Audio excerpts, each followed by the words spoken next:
Broadcasting to you live from the Orion spiral arm of the Milky Way galaxy, the solar system planet Earth, North America, the United States of America, somewhere on the other side of the globe, away from Saudi Arabia. My name's Brian Engelman. Today is Tuesday, May 13th, 2025, and this is the TNAM Daily Show. Your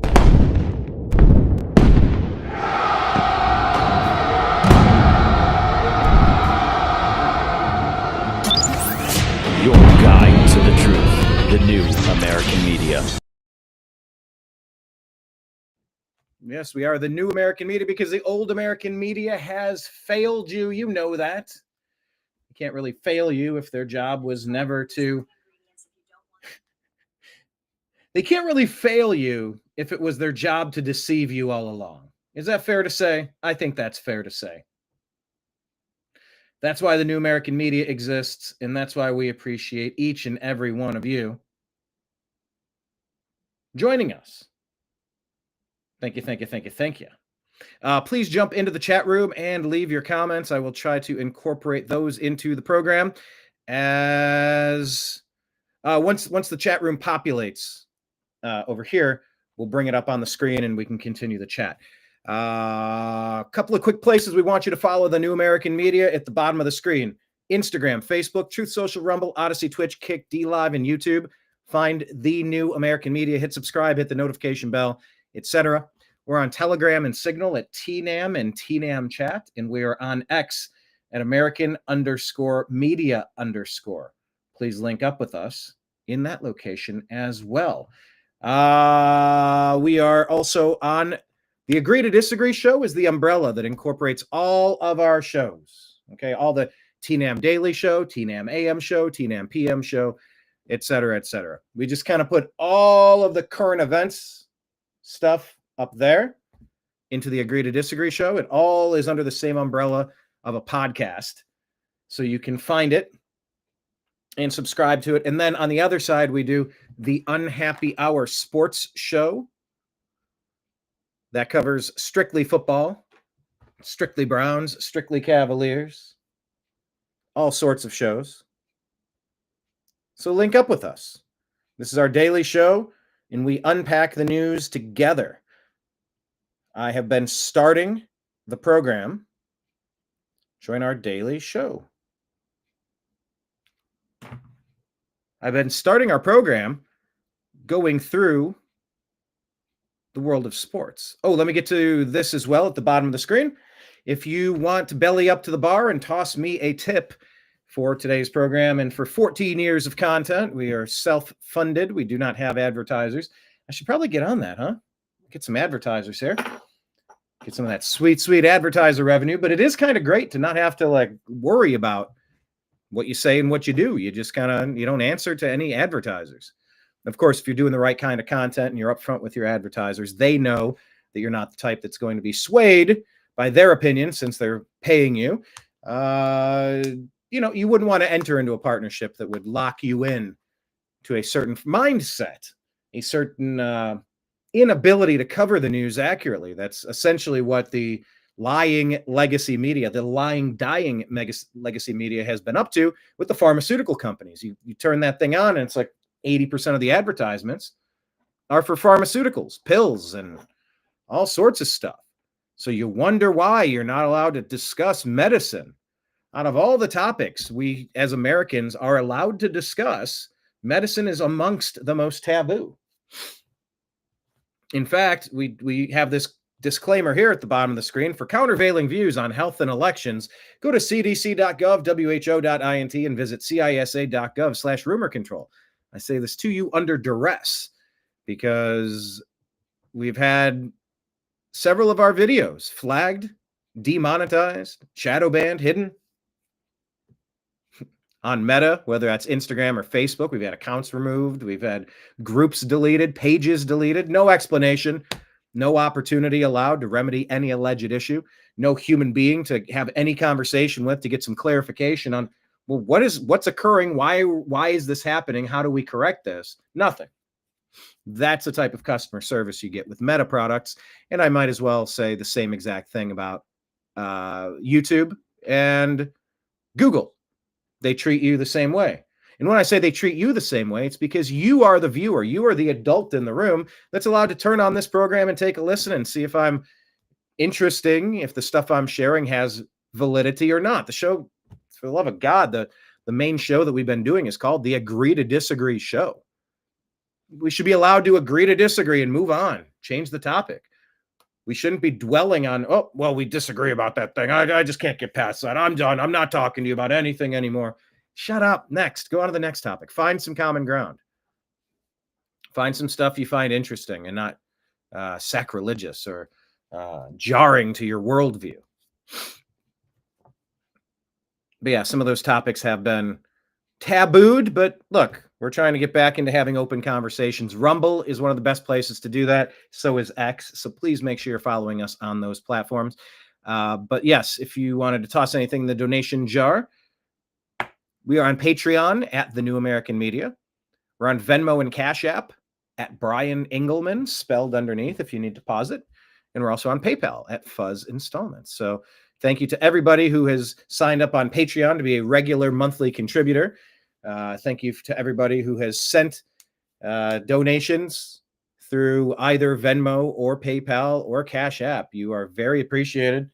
It really it recharges the battery a little bit. You know, this endeavor takes a lot.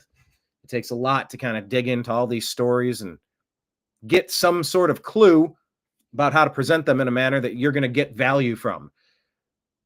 And I try my best to deliver you thought-provoking things. I don't always agree with the stuff I share. It's about the conversation. We can all change our minds on topics. And we can see one video that gives us one opinion, and we go, yep, I'm in. I can't believe that. Then there's another video that gives you another perspective on that same exact topic, and you go, all right, well, that's something worth considering as well. That's called an adult conversation. Try to be adults, kids. All right? Try to be adults. So let's jump into the news.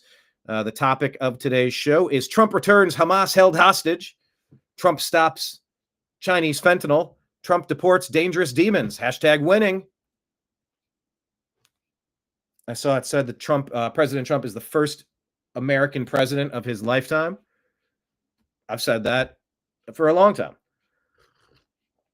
He's the first president that it's felt like he's operating as the CEO of America, trying to put some common sense stuff together. I can't say I've felt that about anybody in my entire life. You got the blue bloods of the Bushes, the corruption of the Clintons, the treason of the Obama Bidens, straight treason. Going back, I mean, what are you up to? You're up to, I already said the Bushes, so you got the blue blood Bushes. Then you're back to Reagan who got shot, Reagan who did a lot of good things, Reagan who was involved in some not so good things. That's, you know, the legacy of a president is going to be that similar of an athlete. You don't make every shot. You don't win every game. It's just over a long enough timeline. Did you do some important big things? Were you directionally accurate on a lot of stuff? How big were the screw ups? You know, that can be debated. That's debatable, and that's fair. But can you recall a president that has been actively working to fix the biggest problems in this country? I don't know. You know, you could say, oh, well, Bush got really tough after 9/11. You're like, yeah, but who did 9/11? Yeah, but what was Cheney? What was Halliburton? Like, what? Why did Tower 7, you know? You start unpacking this and you go, I have more questions than answers. And it's been 24 years. Has it really been 24 years since 9/11? Holy shit. That's a quarter of a century. It's wild when you think about it. And that was back when people were trusting the news. Yeah, you had fringe outlets. I mean, the New American Media, before it was created, you know, I was birthed. I was birthed. Happy Mother's Day to everybody who celebrates. I cut my teeth on Coast to Coast AM, on alternative news. And I've never really believed a lot of these official stories. And neither of you, because you're not watching me if you're a nitwit. You don't accidentally end up watching this show. You watch this show because you know that you're going to get a good program. Because you're good listeners, you're good viewers, you're good regulars at my bar. I keep saying bar because I've been a bartender at a lot of different places. And in the morning, it's getting the show prepared, getting all the stories lined up, and try to deliver you some. If you log in, we're going to get you what you need to know, and we're going to get you on your way. Sometimes it's a long hang. It's a real long, extensive hangout. Sometimes I try to plow through it and get the news fast, but you're going to get some quality over here. And it's an open conversation. You got some points to make them. You got some jokes to make, please make those. I would love to maybe focus on doing a comedy show. I love performing stand-up. I love acting in sketches. I love creating projects. So yeah, your collaboration with me is very important, but I do consider you to be regulars at my bar when you show up. In fact, I keep saying that. I need to maybe tweak this background a little bit. I'm just going to switch it to a sports bar. How about that? I'm at home when I'm in a place like this with TV screens and people, and it's fun. So let's jump into the news, shall we? Okay, what's going on here? There we go. Just a quick recap of the playoffs. We got hockey and basketball happening. Dallas leads their series over the Jets 2-1. Edmonton on the verge of closing out the Golden Knights 3-1. Maple Leafs and Panthers tied 2-2. Carolina's up over the Capitals 3-1. That's really all I have to say about the NHL playoffs. But one of those 8 teams, one of those 8 cities is going to celebrate a championship, which is pretty cool. We do have this story. And I'd like to ask you what you think. The NBA had its draft yesterday. And there you go. The Dallas Mavericks, air quote, won the number 1 overall pick. It's in a long series of, Cavaliers get a number 1 pick after LeBron comes back, or, Dallas gets rid of Luka Doncic and partners him with LeBron, but they need a little bit more star power in return. So that's kind of hush hush, just do this, make sure you miss the playoffs, we'll make sure you get the number 1 pick and you can relaunch your franchise type of thing. The San Antonio Spurs are sitting there going, we had the worst. The Mavericks had a 1.8% chance of winning. How in the world did they get the first overall pick? But I got a couple of tweets I'll probably get to on that. They're saying maybe Cooper Flagg will be the number 1 pick. We shall see. But let's show you the playoff bracket. It is game time. It is go time. It is crucial for the Cleveland Cavaliers, trailing 1-3 over the number 4 seed Indiana Pacers. Tip-off is 7:00 tonight. Go Cavs. Right here, I'll show you. And something over here. I got my allergies going. I mean, my cats do jump up here from time to time, but I don't know. Maybe I need to reset my workspace. Cleveland Cavaliers, champions in 2016. One of the most awesome championships in all of basketball history. One of the most memorable, coming back from a 3-1 lead. The Cavs have come back from 3-1 deficits before, and they're going to be at home today. And on the injury report, it looks like everybody's playing, so we shall see. Meanwhile, New York Knicks took the same 3-1 lead. I mean, everybody kind of thought it was going to be Cavs Celtics. in the Eastern Conference, but now it's the Pacers and the Knicks in the driver's seat. Knicks are up 3-1 on the Celtics. Go figure. Also, Minnesota up 3-1 on the Warriors. And Thunder Nuggets tied at 2. One of these teams is going to win a championship this year. Who will it be? Question of the day. Who do you think it would be? That's a good question of the day, isn't it? All right, let's get to the stories, shall we? We will bring up our Instagram feed. If you follow the New American Media on Instagram, you'll have access to these. There you go. You'll have access to this content early. President Trump here says, if we're not allowed to send the murderers and other criminals of every type, size, and shape immediately out of our country, we aren't going to have a country anymore. By the way, do you understand why he had to say that? Of every type, size, and shape?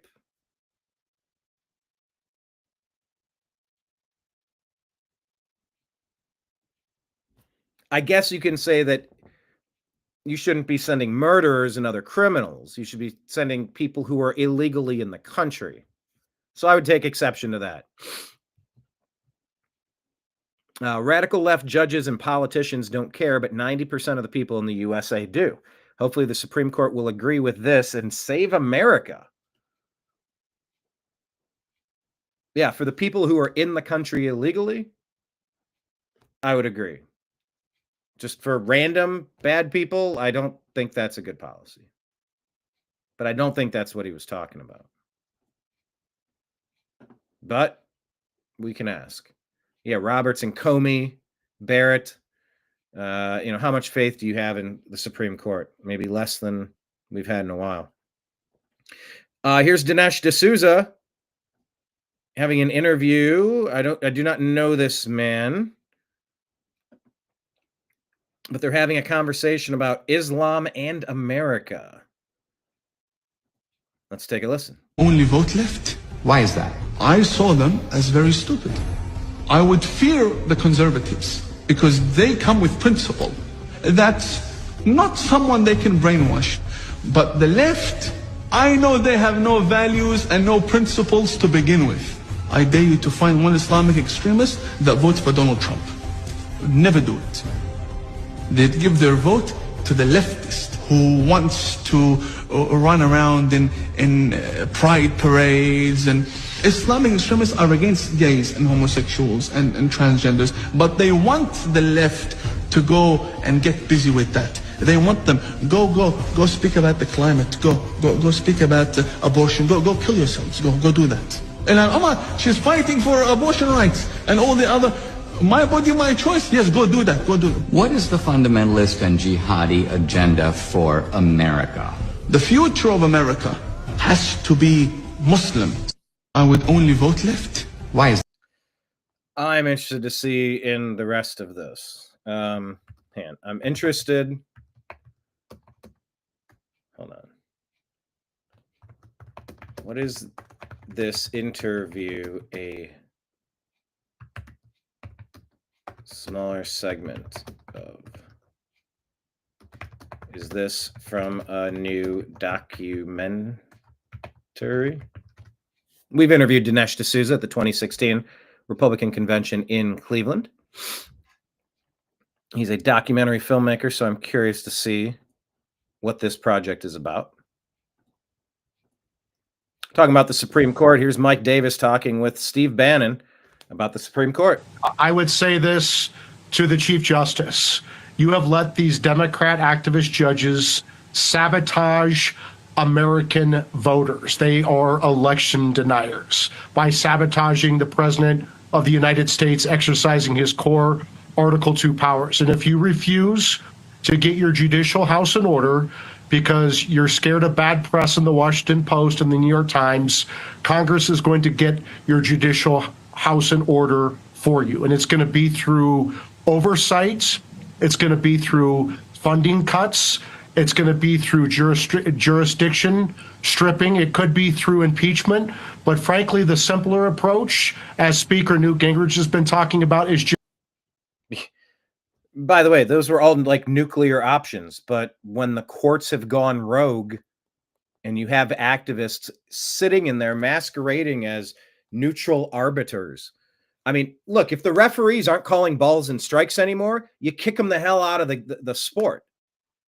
Tim Donaghy was point shaving for Vegas or for the mob or whoever he was working for, or who wasn't he working for in the NBA. You don't let him keep coaching, or you don't let him keep refereeing the games. You get indicted, you get the hell out of the way. So this stuff, I mean, it sounds apocalyptic, but what are you supposed to do when you have referees who are not and let's talk about it. The Cavaliers have been complaining this entire series that the referees have been favoring the Pacers. Maybe there's truth to that. Maybe there's not. Maybe every franchise feels like they're getting screwed.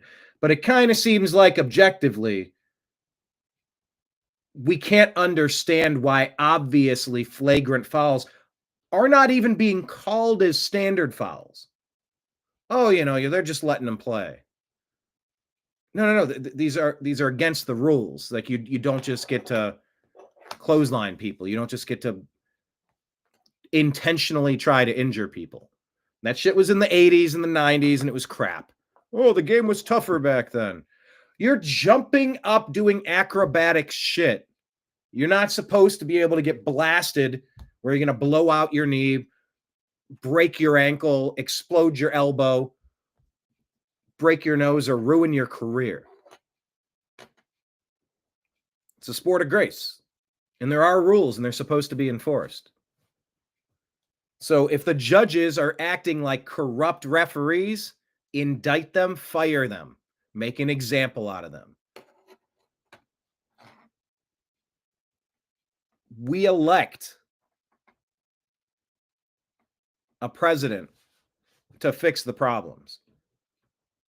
So when they're fixing the problems, they need to be able to fix the problems. Too many activist judges placed into spots where they're actively trying to sabotage this term. So Mike Davis is saying, all right, here's a whole bunch of options. But I think what he's saying here, here's the easier option. Here's what we'd prefer. Just eliminating a judge's seat. So if the Chief Justice is not going to step up and get his judicial house in order, we're not going to let, as American voters, we're not going to let these activist judges sabotage our will and sabotage the President of the United States. And you still see your date is still before they leave on the last day of June to go for their 3-month summer break. They don't come back, I think, to the first Monday in August. Your belief is it will somehow. Why are we taking this break for? I don't want breaks. I got to go. Go fast, go fast, go fast. There's so much work to be done. We'll have some sort of at least attempt at a rectification of this, sir? Look, illegal aliens do not have constitutional due process rights related to remaining in this country.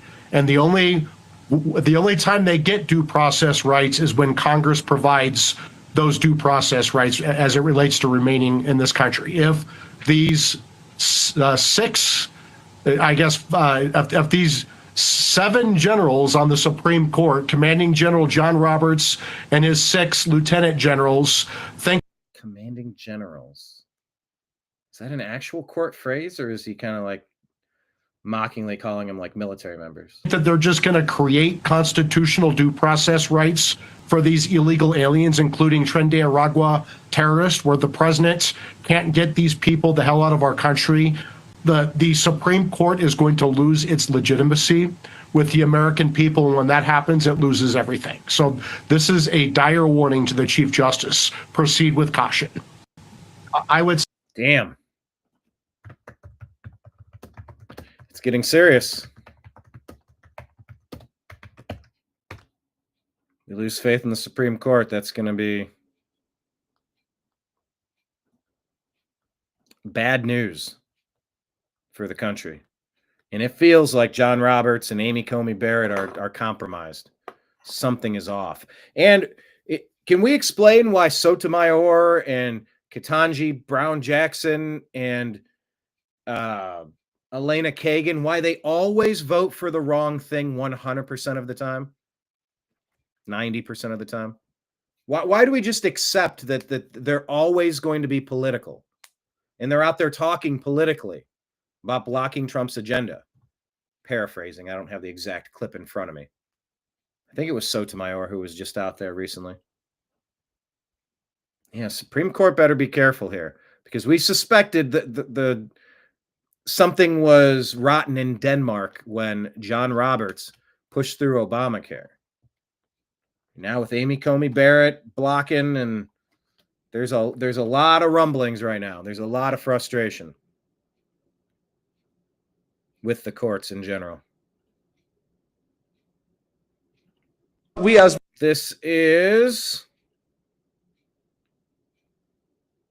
a claim about abolishing the United States Constitution. This is Omar Suleiman. Muslims want to implement here in the United States. We believe the Constitution should be replaced by the Quran. First move that I will do, I will abolish the Constitution, and I will establish the only logical and rational Constitution, which is the Quran and the Sunnah of Rasulullah sallallahu alaihi wasallam. So I guess there's a faction of people that want to eliminate the U.S. Constitution and replace it with the Quran. How do you feel about that? Are you cool with that? There's a good question of the day. Do you agree or disagree on that point?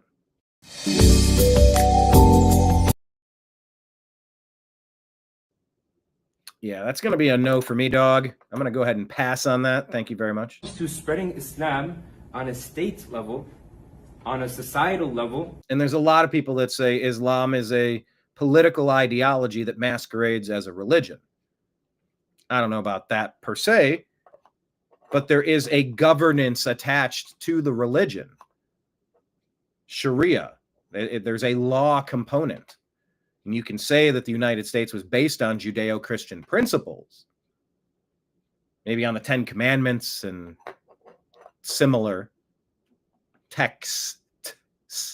Such a weird word, texts. It's like I'm calling a cat. Texts. Such a text. Now I'm thinking about it and I can't text. Shit. Anyway, I'll keep the Constitution, but I'd like to see the Constitution actually enforced. And I'd like to get a determination on birthright citizenship, by the way. The whole birth tourism and anchor conversations. It's my understanding is that this is up for Supreme Court to kind of make a ruling on birthright citizenship. There are texts, did it again, in the founding documents that kind of say if you're born here, you're a citizen, but if you're not a part of the jurisdiction, maybe there's some leeway in there. That might be one of the main points that the opposition argument is arguing for the Supreme Court. Sort of that, well, if you're not legally here, you're not a resident, you can't have a baby that becomes a citizen. It was kind of like a remnant of the founding days of the, mid to late 1700s when the United States, 1776, 1781, etc.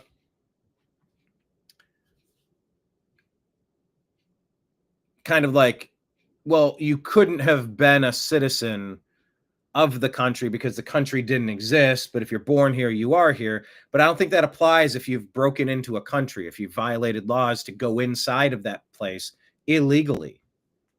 Or you're there on you fly out to Los Angeles with your family, you go to Disneyland. It's called birth tourism. And then you knock out a couple of babies in Cedar Sinai. Then you hop on your private plane, you go back to Dubai. American citizen. I don't know about that. Are you sure about that? Are you sure about that? So yeah, there's a lot of cleanup work that we're trying to do to figure out what some of the unanswered, consistently argued questions about being an American. What does it mean to be American? So, do you want to abolish the U.S. Constitution in favor of Sharia? Well, if the answer is yes, then you would probably be okay bringing people in who share that ideology. A nation can't survive if you bring people in to create enclaves and many communities inside of their new community. Assimilation is what's supposed to happen, which is why there's a process for becoming an American citizen, not just everybody. Well, they said, bring us, you're tired and you're weak. Who did? France on a fucking statue? Cool. J.D. Vance was like, what did he say? Yeah, that was said and done a long time ago. That doesn't mean that we need to carry on a suicidal immigration policy 200 years later. No, you get your best and your brightest. You have standards. You don't go home and sleep with every person you meet when you're outside. At least you probably shouldn't. You don't let everybody into your college. You're supposed to have some sort of standards, some sort of, a process that weeds out the worst of the worst. And you have some talented people. You don't let everybody into college. You don't let everybody into your country. You're selective. You bring in people that are going to generally agree with what you've decided you want your nation to be. Do you want it to be Sharia? Or do you want a constitution? And then, of course, do you want your judges to actually enforce the Constitution? And clarify some of the wonkiness as we go toward a 250th birthday party. What is it, next year? Year and a half? 2 years? Yeah, probably in about a year, we're going to have our 250th birthday party. And President Trump talked about a big nationwide thing for that. Vision. I like that. Kind of like a promoter. Anyway. That method prescribed is jihad. Allah subhanahu wa ta'ala has prescribed that the ones who don't accept the ruling of Islam, they must be fought. This is simply the command of Allah subhanahu wa ta'ala. We as Muslims want to implement here in the United States. We believe the Constitution should be replaced by the Quran. First move that I will do. Okay. I will abolish. So anyway, decide, do you agree or disagree that you want to abolish the Constitution? And if not, do you need to have a vetting process where you figure out the type of people that you're bringing into the country? Yeah, you need a strict vetting process. You don't just leave the doors wide open like Joe Biden did. This is Anna Paulina Luna. Footage has never been... I see flies buzzing. They're saying this footage has never been seen outside of El Salvador. It shows mass graves used by criminal gang terrorists, uncovered by the El Salvadorian government.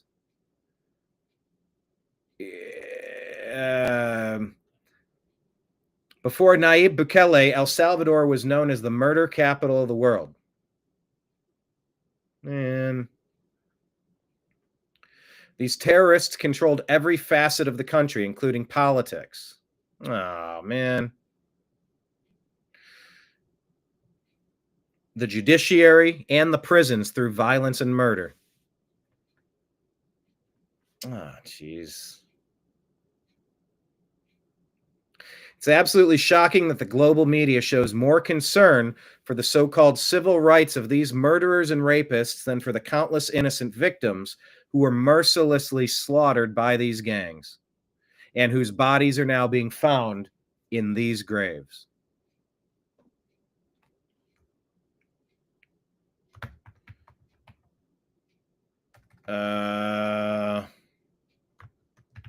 Wake up call button. Jeez. I don't know. This goes on for a few minutes. I don't know. I'm going to move past it. But this is the brutality of what we're dealing with. And this is why you absolutely have to reclaim control of your corrupt courts, your prisons, your media, your politics. El Salvador was a hellscape. Now it's paradise.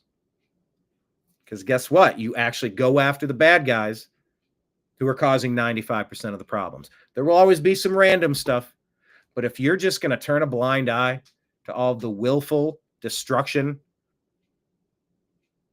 then you're a part of the problem. And the president needs to be able to deport people who have snuck into the country, who are parts of these El Salvadorian gangs, the Venezuelan gangs. No, we have college application requirements. You don't, NBA with the draft. You don't get to just go into the NBA. You have to be selected, and you got to be one of the top prospects. You don't just open the door for everybody, because you get people that were doing stuff like this, sneaking around your country, abusing our people. No more. Matt Gaetz shares this. Look at this fine young man here. Matt Gaetz says, this is the man who admitted to Representative Anna Paulina Luna that he had offed more than 50 people. He was living in Boston before being deported, and he now lives at CCOT. Thank you, Nayib Bukele, for making America safer.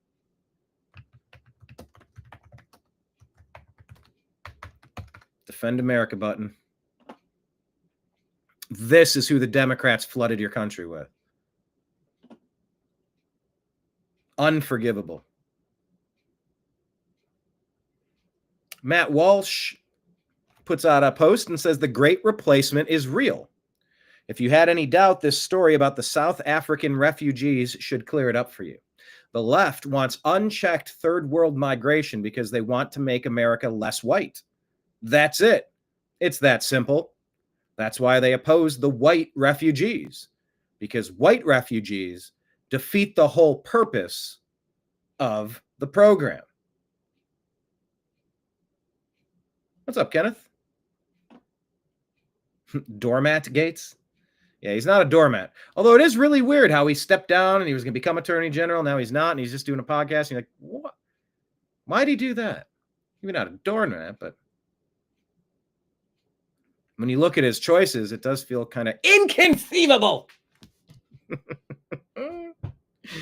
Thanks for the call back, Kenneth. All right, let me switch the... There, now you can read this. So that's what I would ask here. Do you agree or disagree with Matt Walsh?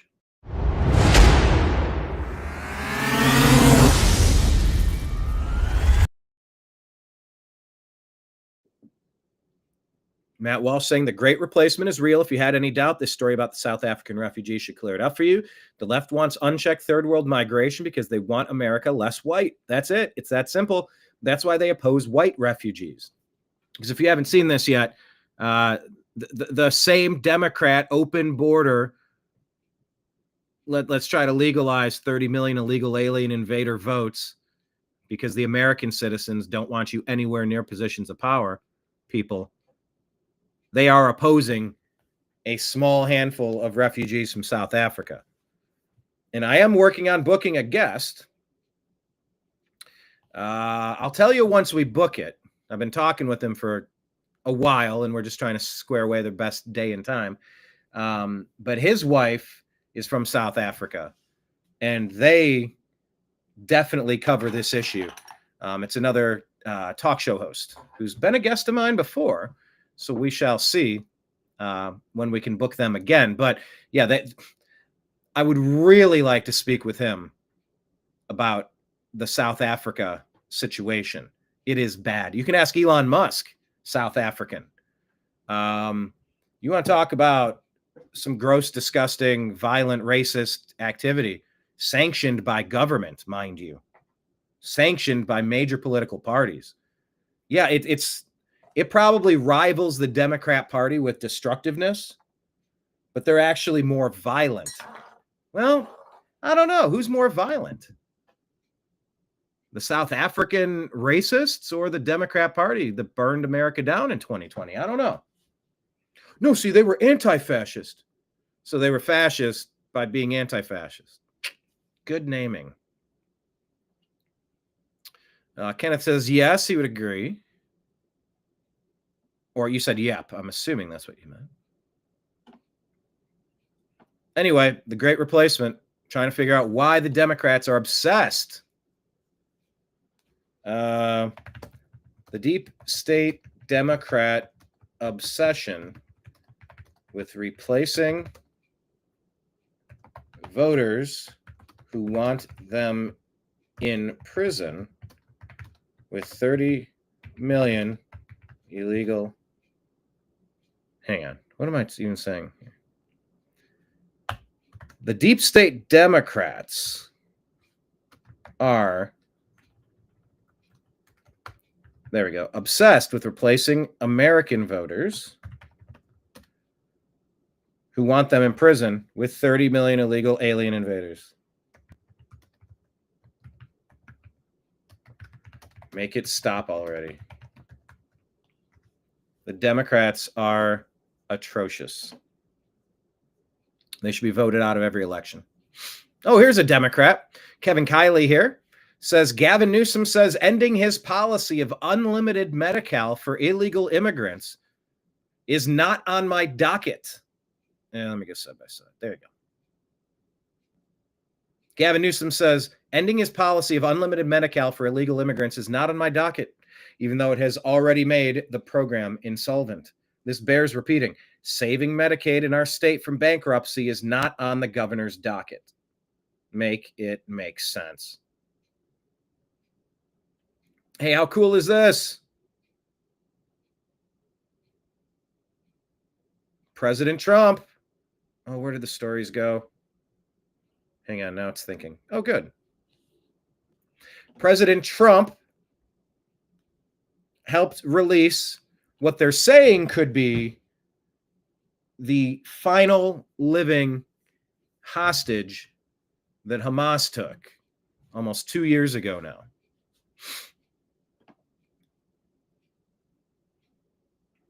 So this gentleman here,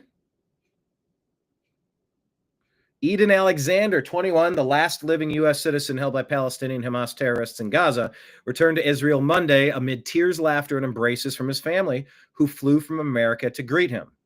The hostage, who holds the rank of staff sergeant in the IDF's elite Golani Brigade, was kidnapped October 7, 2023 by Hamas during its brutal terror attack against Israel, which killed 1,200 people and started this war.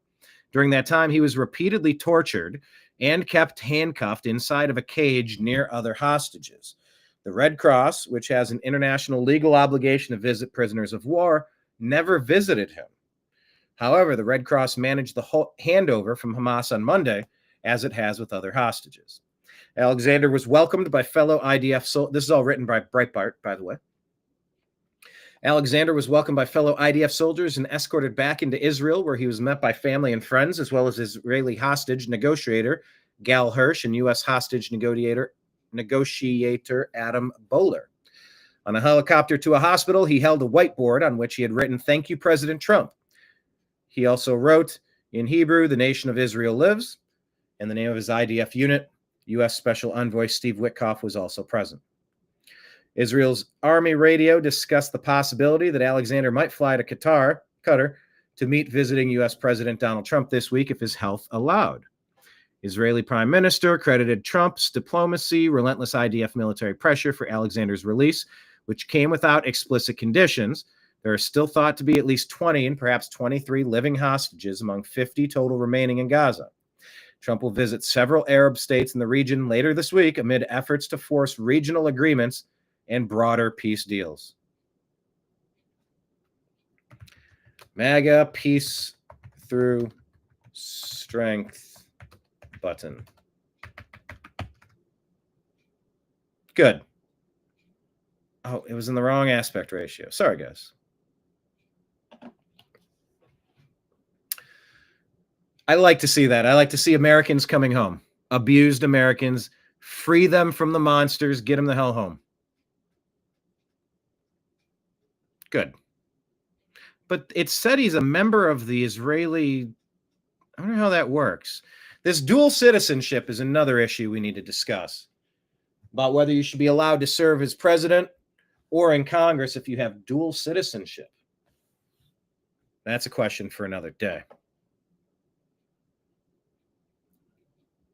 Ah, okay. There we go. Moving on. Here's Greg Gutfeld talking about who the Democrats are. You don't despise the Democrats enough. Trump is the king of the road, and that road is common sense. And it forces its political opposition to resort to absurd theatrics and asinine alliances, whether it's gangbangers or trans athletes or Hamas. This is because there's no room for them. If you reject Trump's path, which is common sense, you are left with indulging in tantrums and bum rushing, an ICE facility, and you get yourself further and further out of mainstream. The Dems claim they were set up. They were. In the grander scheme, they were set up. They were given two choices in this prison of two ideas. You either, embrace common sense and puts you in Trump camp, or don't and look a fool. I've experienced this. It was back when President Trump first got elected in 2016, 17. You run into people that will just start opposing you on everything you say and do for no good reason. They just don't like you, so they want to see you fail so bad that they don't care if they're doing bad things or not doing good things. They don't care.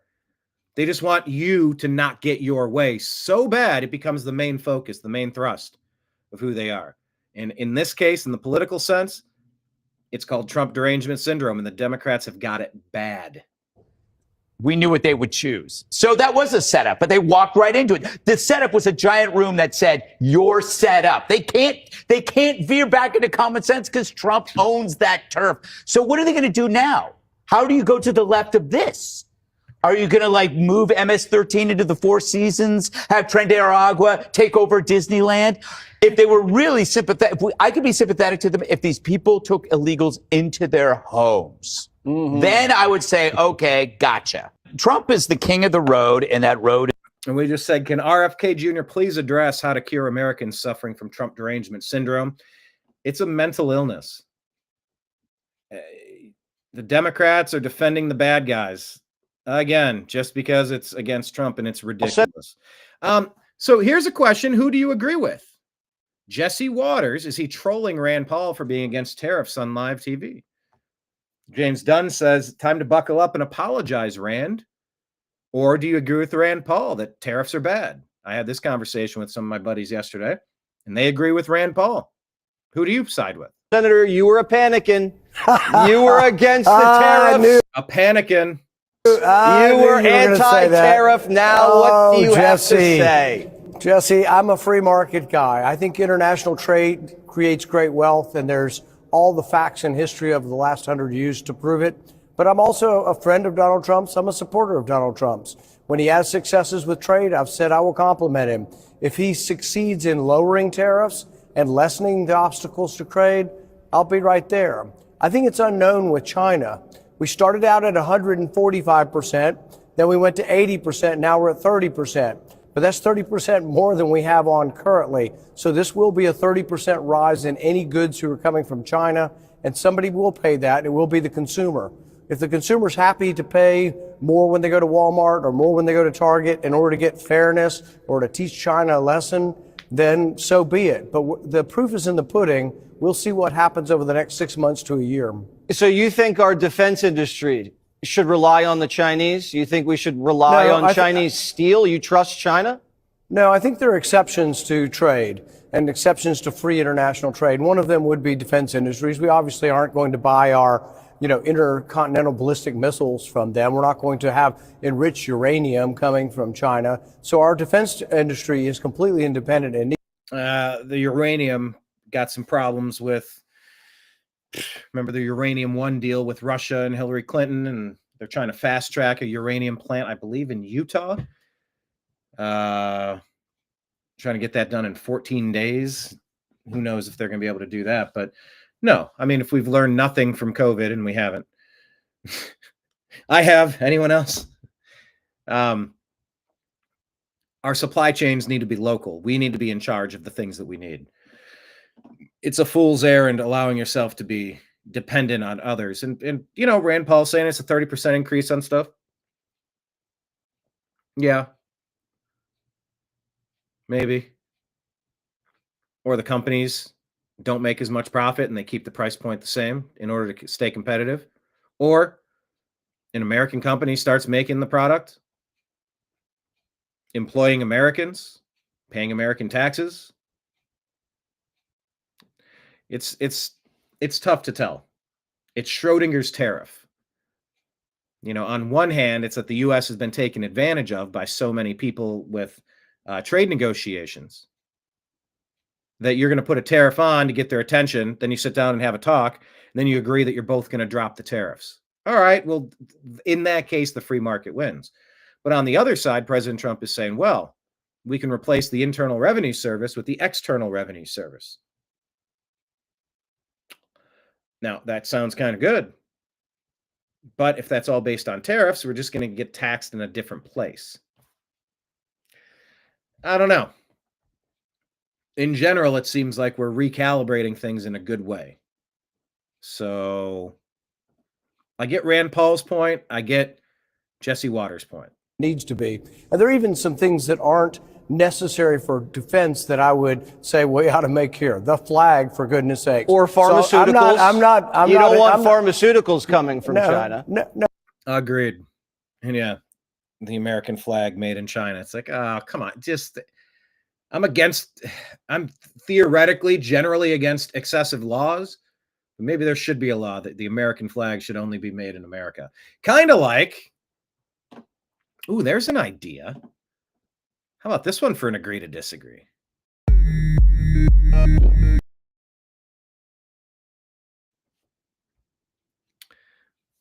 Tariff schmariff. They took our jobs. Employ more Americans. How about this, though? You know how Champagne, the song Champagne Supernova by Oasis? What was that? I shared it the other day. It's technically sparkling white wine supernova because it was created outside of the French region of Champagne. Actually, where is Champagne?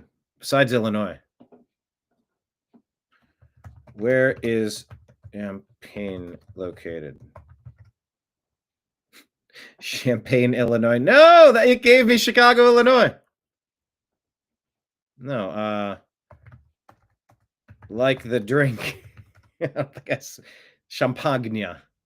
There you go. Sparkling wine produced in Champagne region of France. Yes, northeastern France. Champaign, Illinois. But yeah, how about American flags can only be American flags if they're created in America. Otherwise, it's not an American flag. It's an imitation. It's a sparkling flag. Sparkling flag sounds like a slur. Oh, you sparkling flag, you. That dude, yeah, he's that dude, he's a sparkling flag. Champagne. Anyway. No, well, actually, I pharmaceuticals, yes, pharmaceuticals should be made in America as well. I don't, but here's the thing: there's a real question. This is a serious question you ask conservatives. How do you want to bring a pharmaceutical industry to our country? Do you want to do it by reducing taxes or raising taxes? The president thinks if you raise taxes on imports, which Americans will pay, that it will encourage local industry. Another way of doing it is China makes like 4 different antibiotics. They're generic. There's not much profit in them. What we should do is lower the taxes to 0 for 10 years for anybody who will compete with them in our country. So it's just a matter of perspective. I would rather lower taxes. Raising taxes or tariffs is not my cup of tea. Well, Senator, you were a panicking. You were again. Panicking. He's panicking, everybody. But yeah, I don't know. I think they both make some points. They both make some points. Some fair points. Dr. Simone Gold saying that Stephen J. Here you go.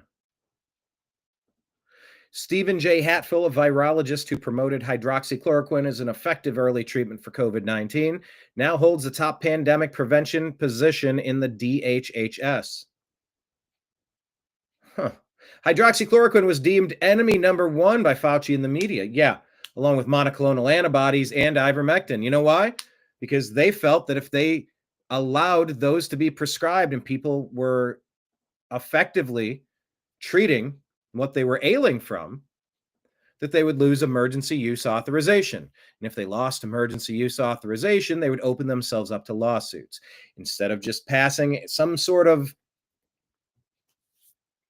congressional law saying, whereas we understand that emergency use authorization normally only exists under the terminology, under the conditions that there are no therapeutic options available to shield them from liability. In this case, all hands on deck, we're going to include the liability protection and allow these other drugs to compete. The problem is the money was pushing the thing that they were selling. You know, and I take great issue with this because it's one of the reasons that my brother's not here with us right now. You know, they demonized hydroxychloroquine and then they made it so that it was almost impossible to find. And they scared the shit out of the doctors so that they weren't even going to prescribe it. By the way, for countervailing views on health and elections, it's scrolling at the bottom of the screen. Go to cdc.gov, who.int, and cisa.gov/rumor control. For countervailing views, I say this to you under duress. Yeah, hydroxychloroquine, ivermectin, monoclonal antibodies should have all been allowed and they should have all been prescribed if the doctor felt that that was something they wanted to do. And Americans should have been protected from this crap. Instead, they were guinea pigs and, you know, eliminated, erased because of it. So anyway, Dr. Simone Gold continues here. Now we are returning competency and uprightness to our government.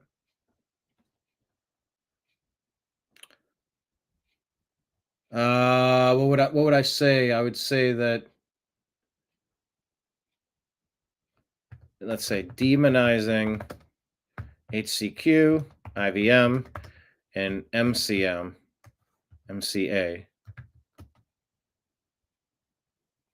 should be considered crimes against humanity. Yep. So he was pushing HCQ as an effective early treatment, and now he holds the top pandemic prevention position in the U.S. government. Awesome. Speaking of HHS, here's HHS Secretary RFK Jr. on Trump's executive order slashing drug prices. Stuart Varney, check this out. Secretary, Trump says some prices will come down almost immediately. What is the timetable for these price cuts? Well, there's a series of escalating steps, but you know what? That will bring them down to European levels. Right now, America provides 75% of the pharmaceutical revenues in the world. And we only have 4.2% of the world's population. Sure. We're paying in our country, the list price for Ozempic is $1,300 per dose. In London, it's $88. And Democratic and Republican politicians have been talking about for years, we got to end these discrepancies. Nobody has had the courage to do it because of the power of the pharmaceutical lobby on Capitol Hill. Okay. In answer to your question, how soon will this happen? It depends on how enthusiastically the drug companies cooperate. There are a series of escalating steps that we will take if they don't cooperate. But we're a series of escalating steps if they don't cooperate. So they put the teeth into this. You know, we've been meeting with the pharmaceutical companies. They admit that this is something that should have ended a long time ago. And I think they're ready to figure out a way to get there. And they have advantages in this executive order, Stuart. Okay. Because we got rid of the PBMs. We got rid of the middlemen. And that's something that they've wanted themselves. Mr. Secretary, Trump says some prices will come down almost. That's pretty great. It's so great to finally prioritize the Americans. We've been subsidizing all the socialist countries by paying way too much in drugs. Insane. Samuel Fisher shares this. A month ago, Nicole Wallace on MSNBC wouldn't shut up about the stock market and kept ridiculing Trump's team. Now the market is booming and she's suddenly silent. What happened, Nicole? Largest man-made disruption to the global economy in recent human history. Such a panic porn pusher. A pusher of panic porn. God, please break your friends and family off of watching MSNBC and CNN. These people are just poisoning the brains of Americans. Markets today resuming their plunge. The Dow down about 1,000 points. Sell-off gaining steam after the White House said goods from China would be subject to a 145% tariff rate. That's higher than what Trump had said yesterday, when he said that rate would be 125%. It left his aides scrambling. We've had more than 75 countries contact us, and I imagine after today there will be more. So it is just a processing problem. If I could just add to what the secretary said, many of you in the media clearly missed the art of the deal. You clearly failed to see what President Trump is doing here. We missed the art of the deal. Okay. Stephen Miller went even further. Is that funny to you, Nicole Wallace? Yes, it's a negotiation. It's always been a negotiation. You know this. And if you don't know this, frankly, you shouldn't be on television.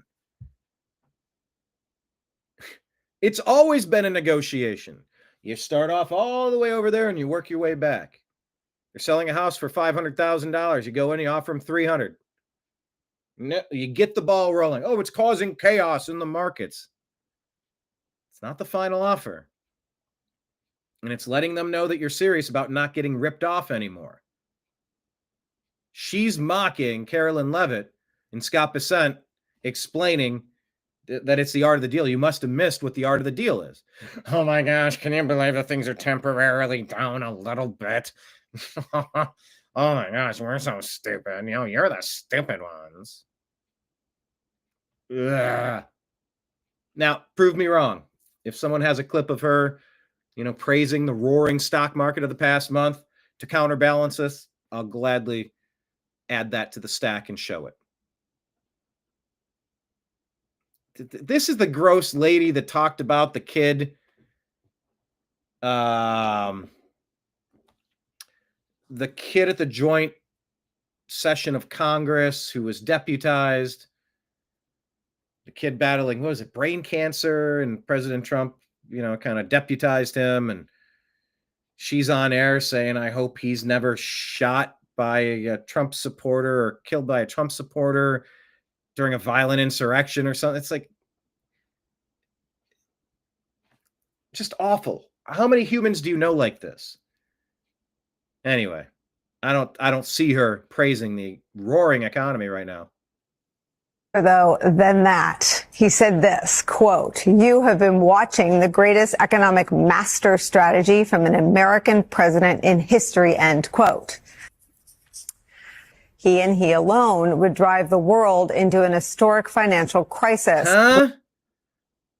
It's not a historic financial crisis. It's recalibrating, getting taken advantage of. The largest man-made disruption to the global economy. It's time to stop watching the old American media for reasons like that. President Trump has agreed to some deals, and guess what? Part of the deal, President Trump has gone really hard in the paint to get China to stop the flow of fentanyl into the United States. It is offing our citizens at an alarming rate. I'd like to go back to China just for a second. They're very heavy on the fentanyl. We're charging them, as you know, 20% for the fact that they send fentanyl into our country, and they've agreed that they're going to stop that, and they'll be rewarded by not having to pay hundreds of billions of dollars in tariffs.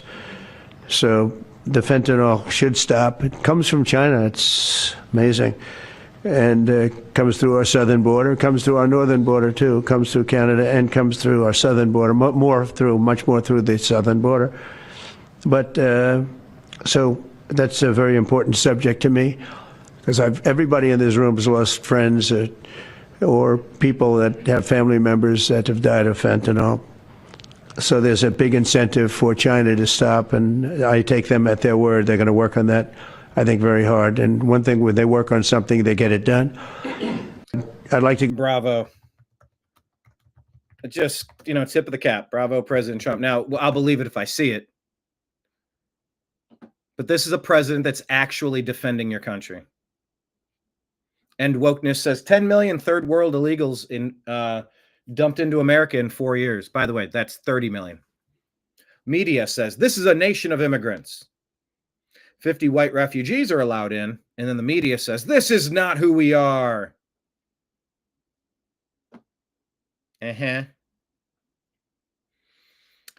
Immigration Customs Enforcement, ICE, has arrested 422 illegal alien invaders in Houston, including suspects wanted for murder and arson.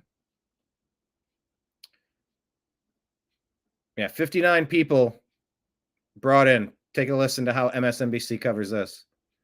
From South Africa, where people are being hunted and destroyed. There's white crosses lining the roads for every white farmer who's been attacked for their skin color. Unashamedly attacked, murdered, ended, abused, tortured, stolen from because of their skin color. This is the context of what they're talking about here. They keep saying 10 million illegals from Biden and not a word. Say 30 million, please. What is this? Holy shit, that's breaking news. Players have been reinstated by Major League Baseball.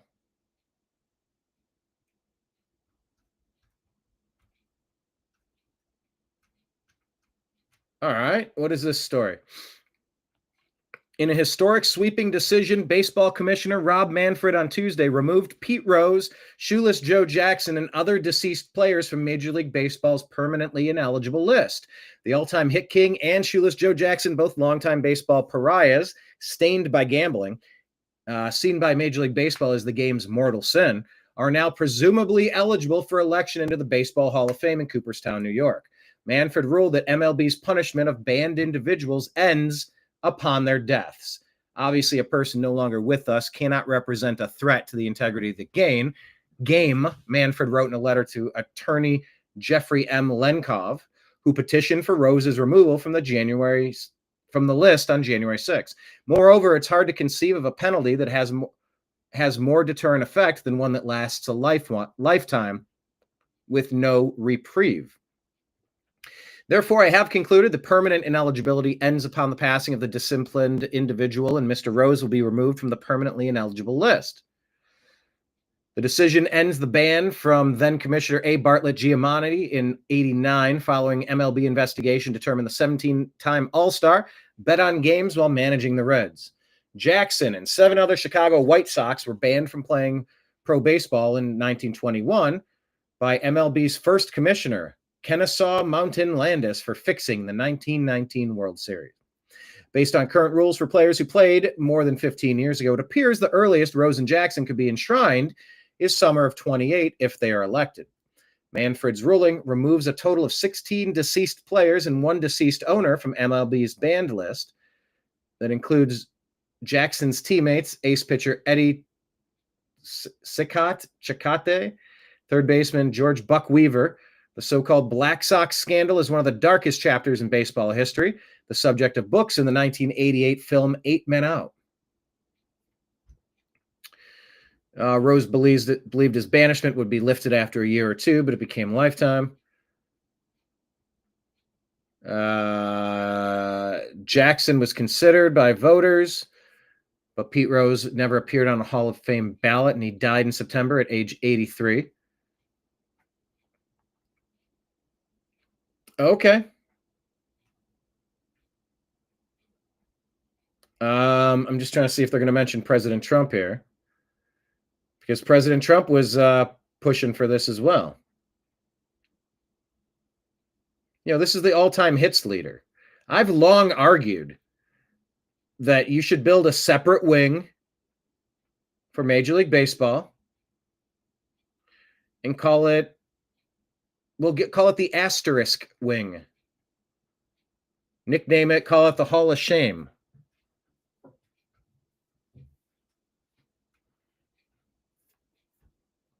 And let some of these people in.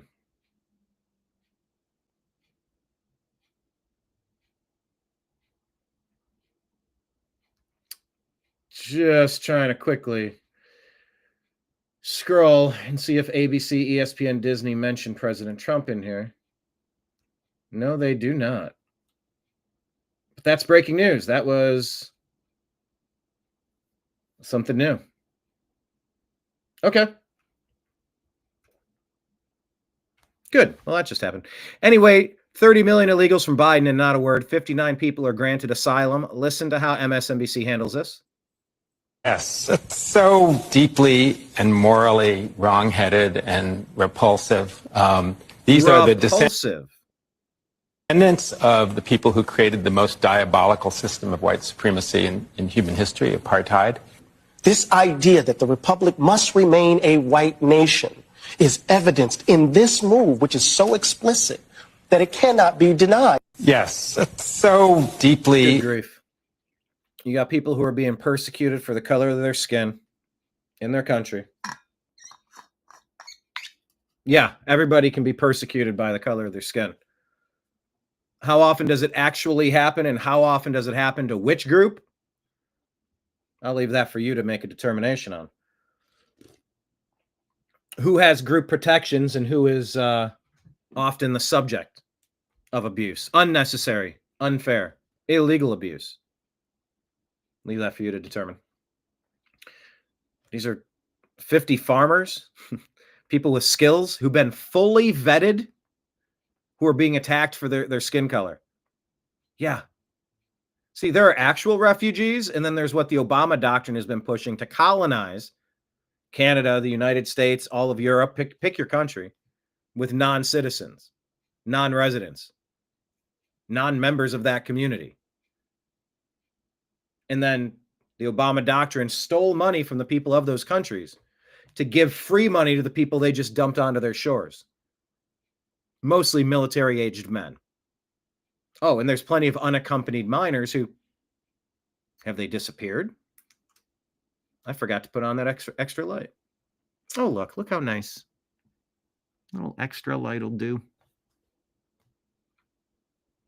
That's MSNBC for you. It's a big story. I don't know if this is an accurate quote or not, but it says they're attributing it to Ronald Reagan. It may not be, but actually I should check out. No, anyway, it remains.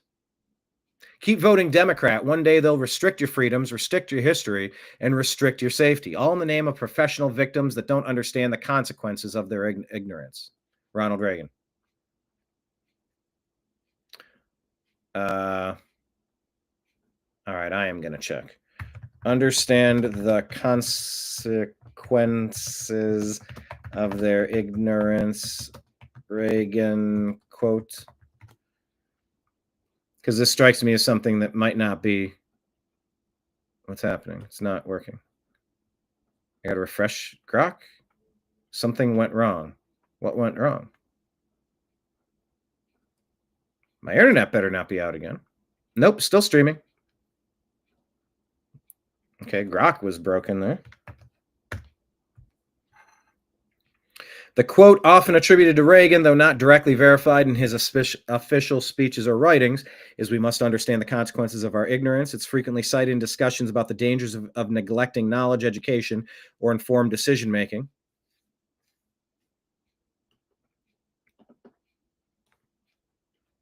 So I guess they're not quite saying that he really said that, but anyway, the point remains. All right, we're back, baby. Here's Scott Besson. There was a story 10 days ago that said this is the worst April for the stock market since the Great Depression. The worst stock market in April since the Great Depression. I wish the music wasn't playing in the background. I wish it had subtext so I could read it. 10 days later, the NASDAQ is now up on the month of April, and I hadn't seen a story that says, oh, stock market has biggest bounce back ever. No, they don't report the other side. It's all panic porn. I think a lot of this is media driven. Of course it's media driven. the markets for 35, 40 years. Scott Bessent's doing a good job. Anything that happens over a 2-week, 1 month. Yeah, tiny time frames. You can try to prove anything with it, with a zoomed in snapshot of a brief moment in time. That doesn't describe the full arc of the situation. It's not accurate. It's deceptive. There's lies, damn lies, and statistics, they say. Oh, Kent, you can use statistics to prove anything. 14% of people believe that. What did Homer say? Let me look that up. Can be either statistical noise or market I can't play noise. it because the damn music.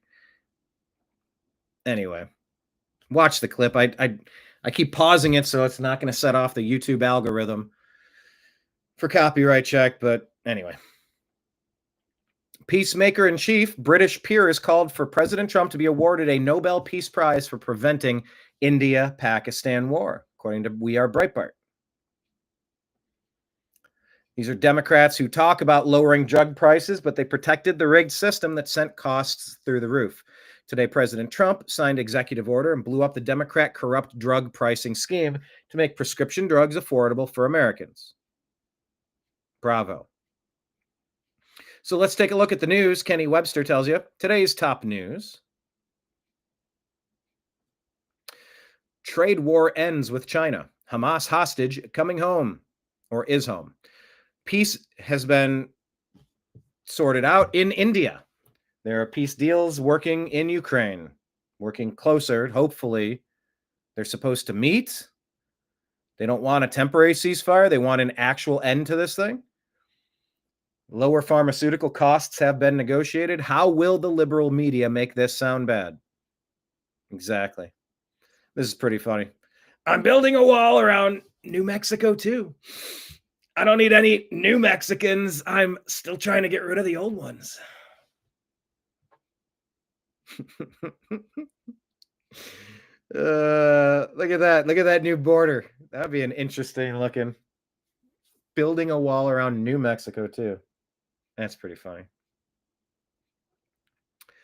This was reported. China said that they ignored their trade commitments under Joe Biden because they knew that he was weak, says Treasury Secretary Scott Bessent.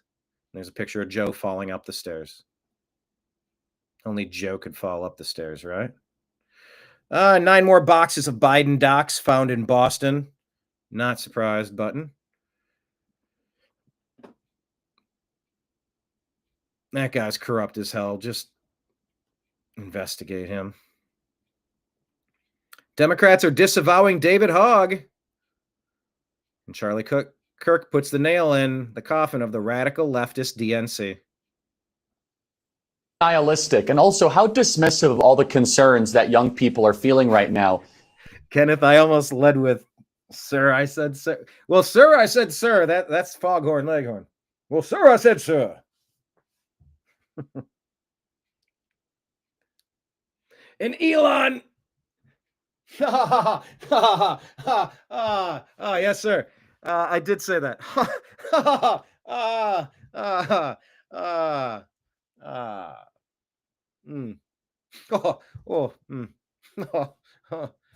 I did say that.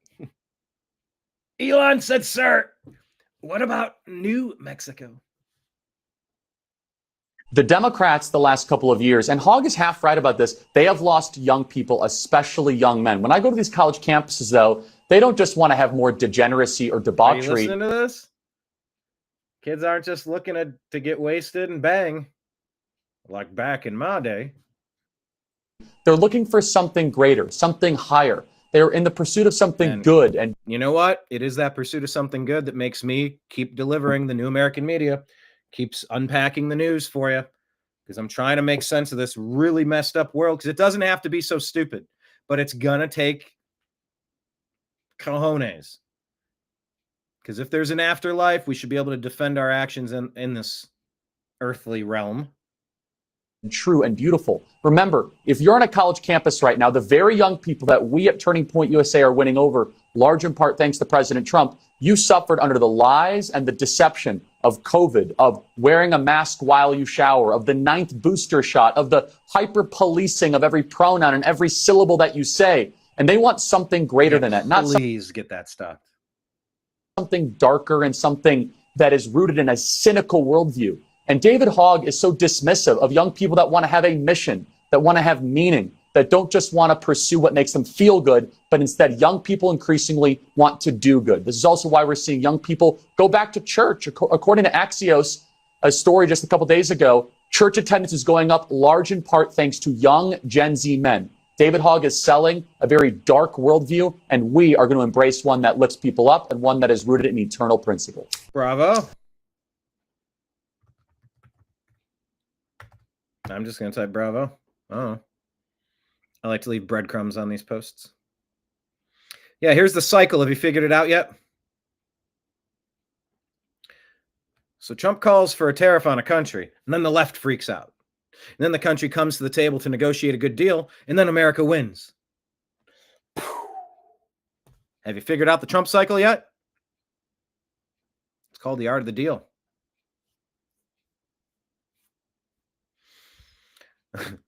The Scoop US is showing you a side-by-side here. Is this fair or unfair? This is Mexicans who have been in the U.S. for 3 generations, wrapped in the Mexican flag, screaming and yelling. And here's Afrikaners who've been in the U.S. for 2.5 hours, smiling, waving American flags. Are you going to import people who are going to assimilate and become American? People who want to bring their country with them and build enclaves and change the country that they go to? Oh, that's a big difference. Do you want to join the corporate culture? Do you want to like team up with who we are and what it is that we're doing? Or do you want to bring your stuff with you? It happens in the NFL, NBA. I know we're talking NBA. But, you know, every team has a way of doing things. You embrace that new culture or get the hell out. Yeah, but on my last team, we did it this way. Cool, you're not on that team anymore. What difference does that make? Next of kin, Mexican. There's a good wordplay there. Nick Sorter reporting that a federal judge has given President Trump the green light to use IRS data to track down illegal immigrant invaders. It's a game changer. Absolutely huge. Thankfully, Judge Boasberg didn't get his filthy hands on this. Let's go. They're all going back, nonstop winning. So now IRS data is going to track down illegal aliens. Here's a picture of this person. Is this a guy? I don't know what I'm looking at. No offense. I'm just, you know, it looks like a guy wearing a wig or broad shoulders and neck. I don't know. But this is the typical lefty here. This might as well just be a cartoon. It's not about the person, but the nerve of President Trump to lower drug prices and make peace deals. That's really what it feels like listening to the left these days. They just knee-jerk react and oppose President Trump. You know, they said, sir, we're going to have an outdoor meeting. It'll be in the brand new Rose Garden. Weather's going to be great. I'll see you there at noon. And so the media all shows up in galoshes and raincoats and umbrellas. It's 85 degrees, clear skies and sunny. It's Trump derangement syndrome. It is something I really wish RFK Jr. would address to help get people out. Do you feel as though you're suffering from Trump derangement syndrome? And really try to unbrainwash people. Go through a list of all the hoaxes. Do an online course if you're suffering from Trump derangement syndrome. Maybe that's my calling. Maybe I should create that. How to break free of the brainwashing. So President Trump here has arrived in Saudi Arabia, and the Crown Prince embraces him as he gets off the airplane. Biden arrives in Saudi Arabia, and he's greeted by a governor, and then later fist bumps the Crown Prince. There are no small gestures in geopolitics. Joe Biden looks like he's wearing a mask. Doesn't even look like a real person. Anyway, here's this lady talking about migration. We're talking about Qatar. We're talking about Saudi Arabia. Talking about Mexico. It could be anywhere. But it's about who is fleeing and what are they bringing with them. Are they moving to assimilate or moving to conquest? Moving for conquest. Moving to dominate. Moving to change. Moving to invade. To colonize. It's a big difference. This is Katie Hopkins. I'm not familiar with her. It says, love me, hate me, no matter. Your feelings will not change my truths. Let's take a listen and ask where you stand. Islam is so fantastic.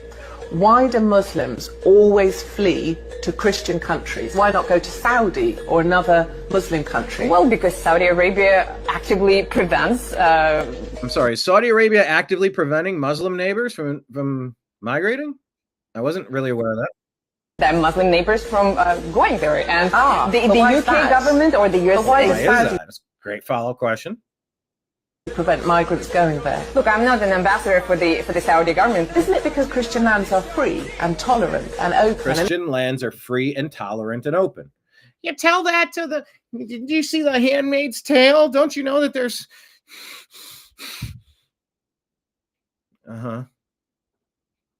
Christian lands are free and tolerant and open, yes. And isn't that the very thing that Muslims try and change when they arrive in our country? Why not go to Saudi? Why not go to another country where because when you the have Muslim a kid, faith is practiced? Tell me. When you have a kid on your hands, you try to find any refuge. Well, then why wouldn't you go to a place that matches your ideology? If you're a practicing Muslim, you would want to theoretically go to a practicing Muslim nation. But she's saying that they don't accept refugees into their nation. Literally, you would go across the Mediterranean even if you don't know how to swim. You would do anything possible for you to your own. We don't see any. And who do you see going? She says, we don't see women and children. Women and children on the boats across the Med. We do see, but even if Islam. So, Saudi Arabia is in the news. It's an interesting question. It's also interesting Israel gets all the blame for Gaza. And, it's an open-air prison. And you look, who borders Gaza? Let me check this. I got Egypt and who borders Gaza, not Israel. It's Egypt on the south along the Rafah crossing and a coastline on the Mediterranean. So yeah, it's Egypt. Why won't Egypt take people? That's a fair question. It's a very fair question to ask. This is Giorgia Meloni of Italy. The solution is not to take Africans and move them to Europe. The solution is to free Africa from certain Europeans who exploit it and allow these people to live off what they have. Do you hear that? It's liberating Africa from Europeans, flipping the narrative. What do you think about that? This is called the CFA franc, a colonial currency that France prints for 14 African nations, and by virtue of which it exploits... Take special note of Burkina Faso, disputed zone. I didn't call any of these places. Quiet, you fool. It might have been you. Just sit quiet, and I'll release some more endorphins. Ooh. That was a Simpsons. But yeah, Burkina Faso in the news. There was a big attack there. I'll get to in a moment. It's the resources of this nation. I wish this video didn't have all this music in the background so it won't pop for copyright. I'm here to cover the news, and this is how news is distributed. It goes out with music in the background that's irrelevant. Don't limit the distribution or slap a copyright problem on here. If this generic music that nobody can sing along to, because it's not a song, it's just generic background music. If you're so interested, just slap a little thing over top of it for the minute and a half that this clip of a world leader talking is being played, so people can purchase the song if they love it so much. They won't, but please do. But leave the copyright restrictions and tags off of my content. We're a news organization. We're allowed to cover this stuff under fair use. Anyway. This is a child working in a gold mine in Burkina Faso. Burkina Faso. Burkina Faso is one of the poorest nations in the world. For Burkina Faso, and that's in the news right now, which has gold, France prints colonial currency. In return, it demands that 50% of everything Burkina Faso exports ends up in the coffers of the French treasury. She is going in on this. I mean, are we okay with this child slave labor or are we not? That's The solution isn't bringing Africa to Europe. The solution is liberating Africa from Europeans. Wow. How often are you hearing this perspective? The gold that this child crawls into a tunnel to extract mostly ends up in the coffers of the French state. The French state. Okay. So the solution is not to take Africans and move them to Europe. The solution is to free Africa from certain Europeans who exploit it and allow these people to live off what they have. This. There you go. Now that's an interesting perspective. It is. Where does it end? Where do you, where's the, you know, you're taking all the men, military-aged men that could be Manchurian candidates or sleeper cells waiting. I don't know. Is it a plan because America doesn't have an increasing birth rate, so we just have to flood the nation with illegal aliens, with young men? And then they can pay into the Social Security Ponzi scheme because not enough people are paying in and it's getting time to cash out and nobody's going to have the money for it. I don't know. But I wish they'd just tell us what's really going on. Is it to permanently change the voting bloc of the United States, permanently change the demographics of the United States, the makeup, the replacement theory that, and please stop calling this a theory. This is exactly what Obama's been pushing, the Obama doctrine. It's not a theory. It's the Obama doctrine. Colonizing sovereign nations with people from Venezuela, Central America, South America, Middle East, Africa. It's not from one spot. It's just military-aged men who you get hooked on free money, and then maybe they'll do some stuff for you.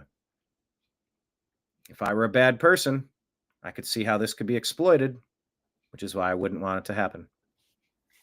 Here's another one. David Avocado Wolf says this, and it's kind of what I'm screaming. It's the point of the program today. I want to know what's going on. If there's another reason why it's happening, just tell us what's really happening. Don't lie to our faces. I don't want to be lied to.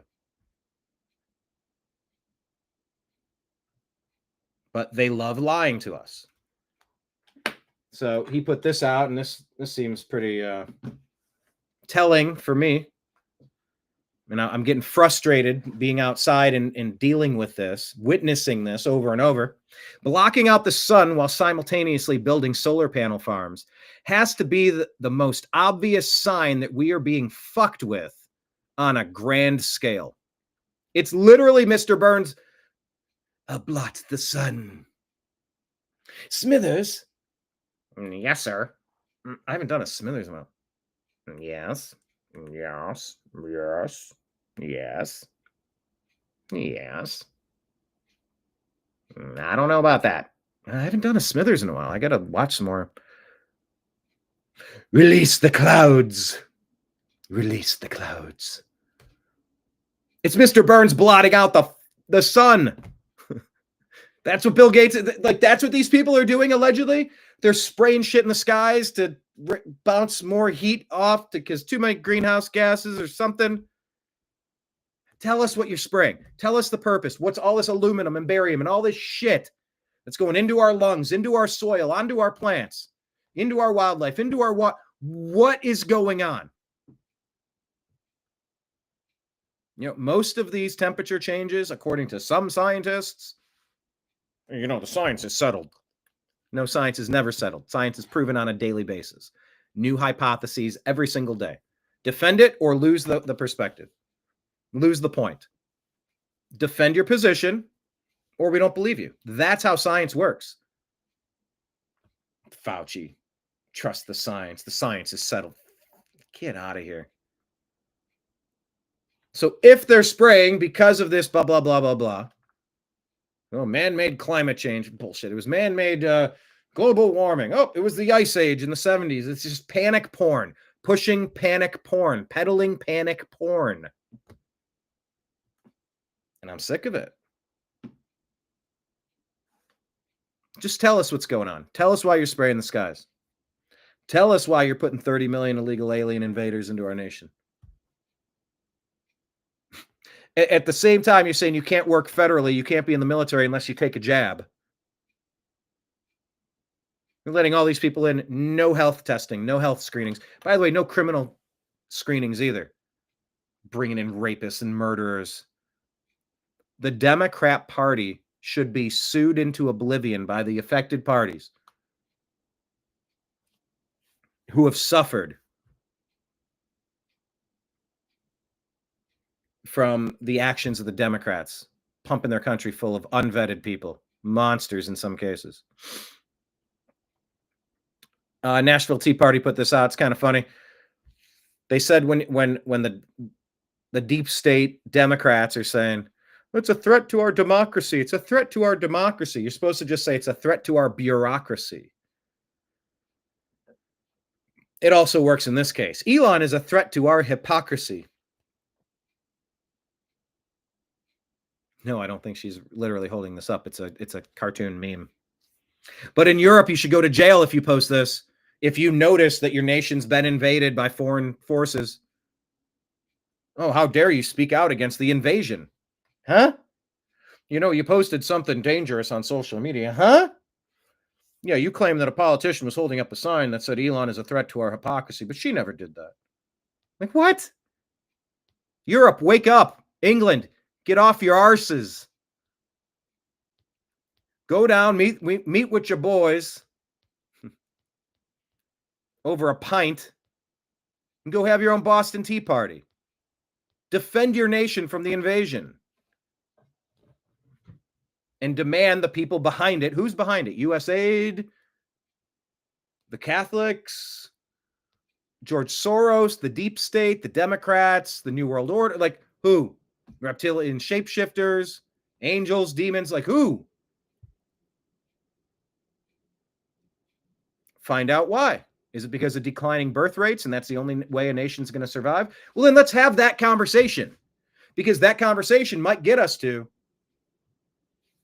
hey, residents, maybe we should be knocking out a couple of kids and having replacement rate humanity. But you can't get to that conversation if you're not being told the truth in the first place. January 6th, they were supposed to look at the 7 fraud states, or swing states, who said, hold on, you guys all paused roughly the same exact time. Trump's winning by hundreds of thousands of votes in Wisconsin, Michigan, North Carolina, Pennsylvania, Arizona, whatever the 7 were. Cruising to a landslide victory re-election, and you all pause and say, we can't quite figure this out right now. We're just going to pause for the first time in any of our recorded histories, instead of declaring the winner at 9 o'clock, 10 o'clock, 10:30, 11 o'clock at night on election day. They all kind of in a coordinated manner, at least it seemed to be. They paused their vote counts and then magically flipped all these states. Was Wisconsin in there? January 6th, they were supposed to be having that conversation to say, we don't trust what happened in that state. Therefore, they put up alternate electors saying, no, we don't trust what happened from the moment they paused and came up with Joe Biden as the winner. We think that the real tally was there before they cheated, and we want to put them in. Or we don't trust anything about the election, throw all of these out. So now maybe nobody gets to the 270 number of electoral college votes, and now you go to the House of Representatives, who would then vote and would vote Trump in.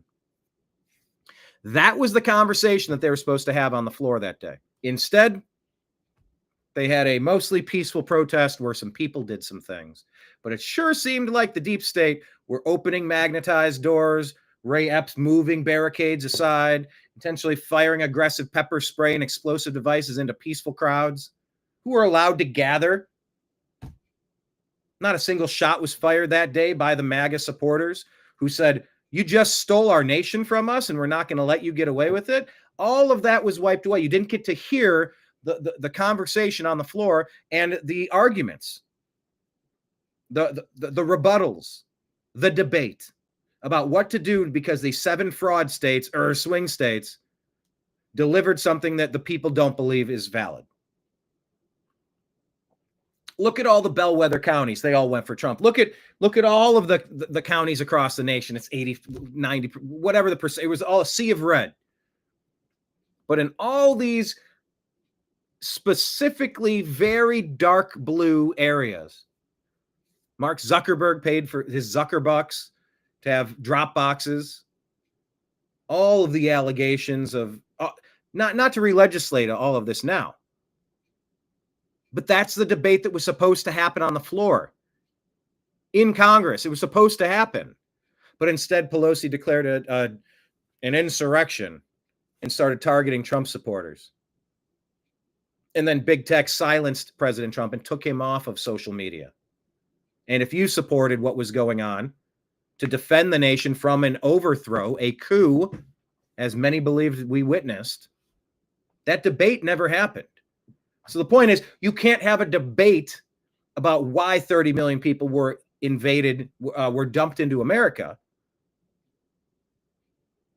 until you find out why. Is it as simple as just Democrats nobody likes them?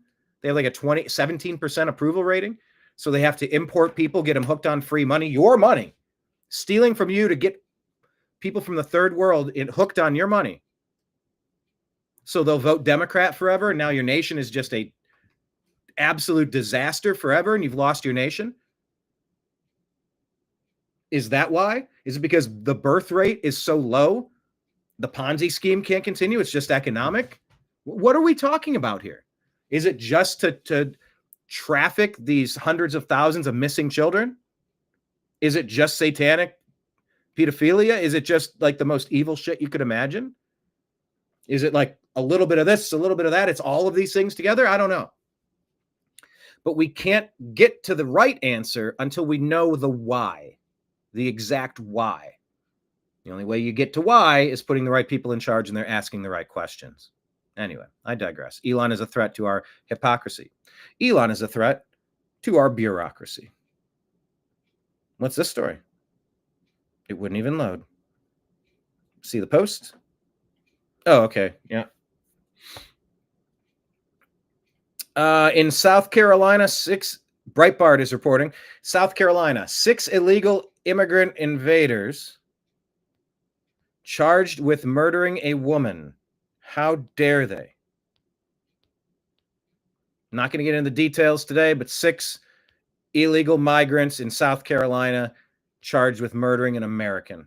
I believe it's an American. I'm against murder, by the way, for the record. Let the record state.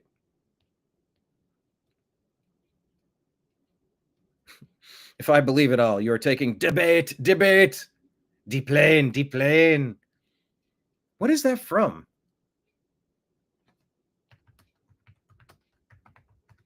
Deplane.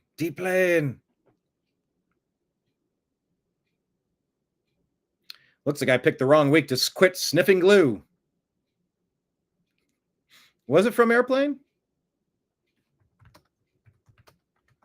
Deplane. Yes, deplane. Surely you can't be serious. Oh, I am serious. And don't call me Shirley. If I meant tattoos, deplane from Fantasy Island, let me know. Yes, that is the one. Deplane from Fantasy Island. Tattoo. Guy's name was Tattoo. The character was Tattoo, played by Harry Villachese, as he excitedly announces the arrival of a new plane bringing guests to the island. Deplane! Fantasy Island, 77 to 84. There we go. Thanks for that. Joey Manarino says President Trump just ended the reign of big pharmaceutical terror on our nation. The media will never give him the credit, but this man just changed America forever. Really, thank you, President Trump. Debate.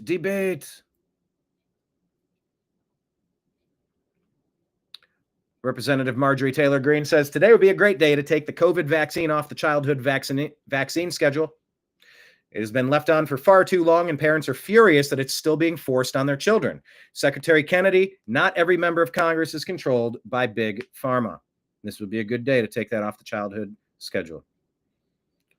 Here's a good conversation with Michael Berger. I don't have time for it, but it's saying local governments, not Governor Gavin Newsom, increased homelessness in California to its all-time high, he says. Nonsense. As San Francisco mayor, he enabled addiction, crime, and homelessness. As governor, he spent $37 billion to increase it by 24% and raise violent crime to 31% over national average. Remove, recall, replace, Newsom button. As a former California resident, it's a shame what they've done to that place. But if Bukele can turn El Salvador around, surely you can turn California around. But you can't keep voting Democrat. You vote Democrat, it is a death wish. It is a suicidal wish to ruin your nation. Don't fall victim to it. Don't allow it. You got to stop voting Democrat. You can have your personal opinions about abortion. I get it. Take abortion off the table. Is there a single thing that the Democrats offer you while they destroy every community that they run into the ground? I'm all ears. D-Babes. D-Babes. Yeah, I mean, it's Fantasy Island, right? All right, Colin Rugg reporting, UK, check this out. Oh, my God, the Trump doctrine? Or is this because you've been doing some coke? I don't know if this is pre-coke or post-coke that we covered yesterday. Keir Starmer calling for the UK to do what? I never thought I'd be on this timeline. Let me put it this way. Nations depend on rules, fair rules. Sometimes they're written down, often they're not. But either way, they give shape to our values, guide us towards our rights, of course, but also our responsibilities, the obligations we owe to each other. Now, in a diverse nation like ours, and I celebrate that, these rules become even more important. Without them, we risk becoming an island of strangers, not a nation that walks forward together.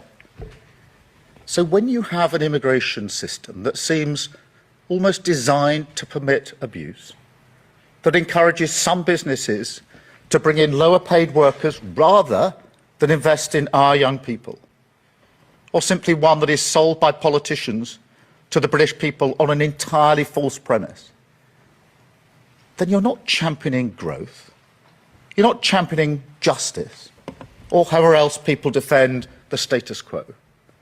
You're actually contributing to the forces that are slowly pulling our country apart. It's not slowly. This has been going on for a long time. Well, that's the definition of slowly. No. You've all known. And you've had the woke mind virus. You've had the shame. The propaganda of the Obama doctrine worked on you. Grow a spine, defend your nation. So yes, I believe in this. I believe we need to reduce immigration significantly. That's why some of the policies in this white paper go back nearly 3 years. Why I told the Labour Party conference, taking back control is a Labour argument. And why, most importantly of all, inward migration is already falling with this government. Let me put it this way. There you go. UK Prime Minister Starmer calls for the UK to take back its borders, saying the UK is becoming an island of strangers and immigrants should learn how to speak English. We said, what a timeline we are now on. What a timeline. UK, defend your nation already. Send back the illegal alien invaders and stop harassing your citizens for noticing by sharing social media posts. Noticing is the first step toward admitting you have a problem. So yeah, do you believe this guy? I don't know. I don't think you're never supposed to penalize somebody for doing the right thing or saying the right thing, but do you believe him? You know, what is that? Put your money where your mouth is. Proof is in the pudding. Actions louder than words. Fine. All of that. All right. President Trump is in Saudi Arabia. As you know, we have the biggest business leaders in the world. I'm sorry, the biggest business leaders in the world there in Saudi Arabia working on deals. They're going to walk away with a lot of checks for a lot of things that you're going to provide. And in the United States, it's probably 2 million jobs that we're talking about this visit. A lot of people getting checks, a lot of investment, and 2 million American jobs. You know, exaggeration, who knows, maybe, but I like this. This is a good sign, I think. So, number one, I like visiting with you, and we've known each other very well, and I really believe we like each other a lot. And number two, for the United States, we've brought tremendous investment in and tremendous jobs, and we'll continue to service your great country very well. As you know, we have the biggest business leaders in the world here. And I'm saying it's refreshing to know that we finally have an American president negotiating on behalf of America and American companies for the first time in our lives. It's a bold claim, but I'm making it.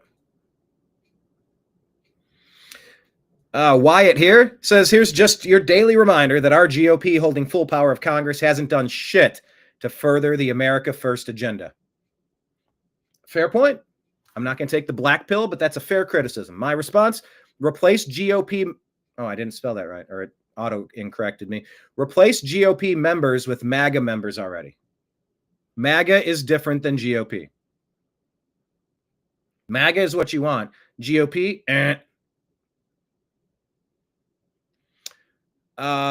Real America's Voice reporting that inflation slowed more than expected in April, slowed to its lowest rate in more than 4 years. Hey, that's pretty good. Do we have an expansion of this or some details? No. We'll continue on. Italy is in safe hands.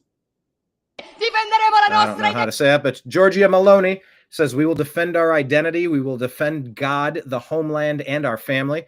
Italy is in safe hands.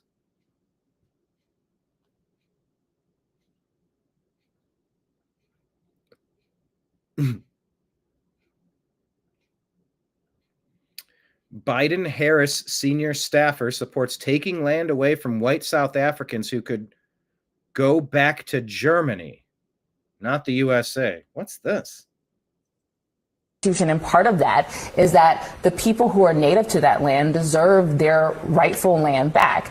That is not what the Afrikaners actually want to have happen, which are the white Africans, and so who are not originally from Africa, who colonized South Africa also. Oh, she's dancing into a very interesting trap here.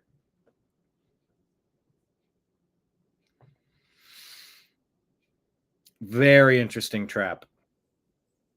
And so that is what they are saying is discrimination. Now, if the Constitution in South Africa is discriminatory, they have their checks and balances in that land, just like we do. And that is for them to. So if the Afrikaners don't actually like the land, they can leave that country. They are. They're leaving to come here. No, they can These refugees are coming here. They can actually leave and go to where their native land is, which is probably Germany. Are you against them coming here? Holland, probably. Holland. And part of that is that the people who are native to that land deserve their rightful land back. So what's America? Who was the rightful land? Well, it was the Indians. The Indians were migratory. They were a transient culture. They were hunters gatherers. They flocked places. There weren't Mesoamerican monuments and temples. And I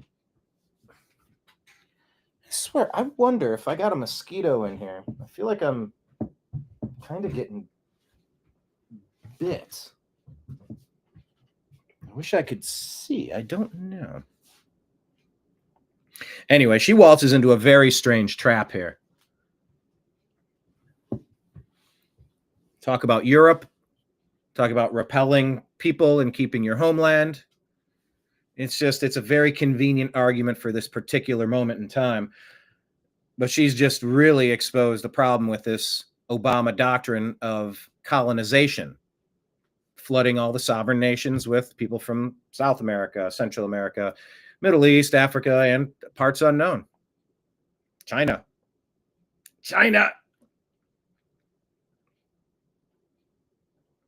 She seems to be against it. So how big of a deal is it that a federal judge is now allowing the IRS to share illegal alien info with DHS? It's huge. Today, as a federal judge is now allowing the IRS to share information about alleged illegal immigrants with DHS, Damon. The Trump administration scored this major victory today after the federal judge ruled that the Internal Revenue Service can share its database with the Department of Homeland Security to help locate and identify alleged illegal immigrants. U.S. District Judge Dabney Friedrich sided with the Trump administration in a lawsuit brought by the immigrant right group, Centro Trabajaderos Unidos, that's Spanish for Center of Working, whatever, by declining to issue an injunction to block two government agencies from partnering on illegal immigration. Friedrich ruled that the partnership, which allows Immigration and Customs Enforcement, also known as ICE officials, to submit names of illegals to the IRS who could provide the current address to ICE and DHS, did not violate the IRS code. At its core, this case presents a narrow legal issue, according to this article from Just the News, John Solomon's wonderful website. Does the memorandum of understanding between the IRS and DHS violate the Internal Revenue Code? The judge ruled it does not. The court agrees that requesting and receiving the information for purposes which constitute a cognizable injury, but not as organizations have established. Long and short of it, guess what? You're not going to be saved. Illegals, all your stuff is going to be shared with the DHS, and they're going to use it to try to remove you because you shouldn't be here in the first place. So there you have that, Damon. How does that grab you? I mean, what do you mean? How does it grab me? It's good news. Yeah, well, yeah. I mean, any judge that we can get good news out of these days is good news. Today, as a federal judge is now allowing the IRS. I'm gonna say good news button. There we go. All right, bravo. Get to it. This is Catherine Austin Fitts, former Bush administration official, discussing how America's leaders gave up on the country in the 1990s, and she claims that since then, central bankers have stolen a total of $21 trillion to create a breakaway society. I believe this is a conversation with Tucker Carlson. Yes, it is. Go ahead and check that out. It's on our... I'm going to play this. Realized then was, and I realized shortly thereafter, in October of 1997, that's the beginning of the 1998 fiscal year, huge, enormous amounts of money started disappearing from the U.S. government. And literally, by the time of 9/11, there was $4.1 trillion missing from DOD and HUD. And if you remember, the day before 9/11, Donald Rumsfeld stood up and basically said, he did a press conference and he said, there's $2.3 trillion in undocumentable adjustments last year at DOD, and we're missing money, and it's worse than terrorism. And then, okay, not to gloss over that. Yeah, we've covered that before, though. Breaking news: Boston Celtics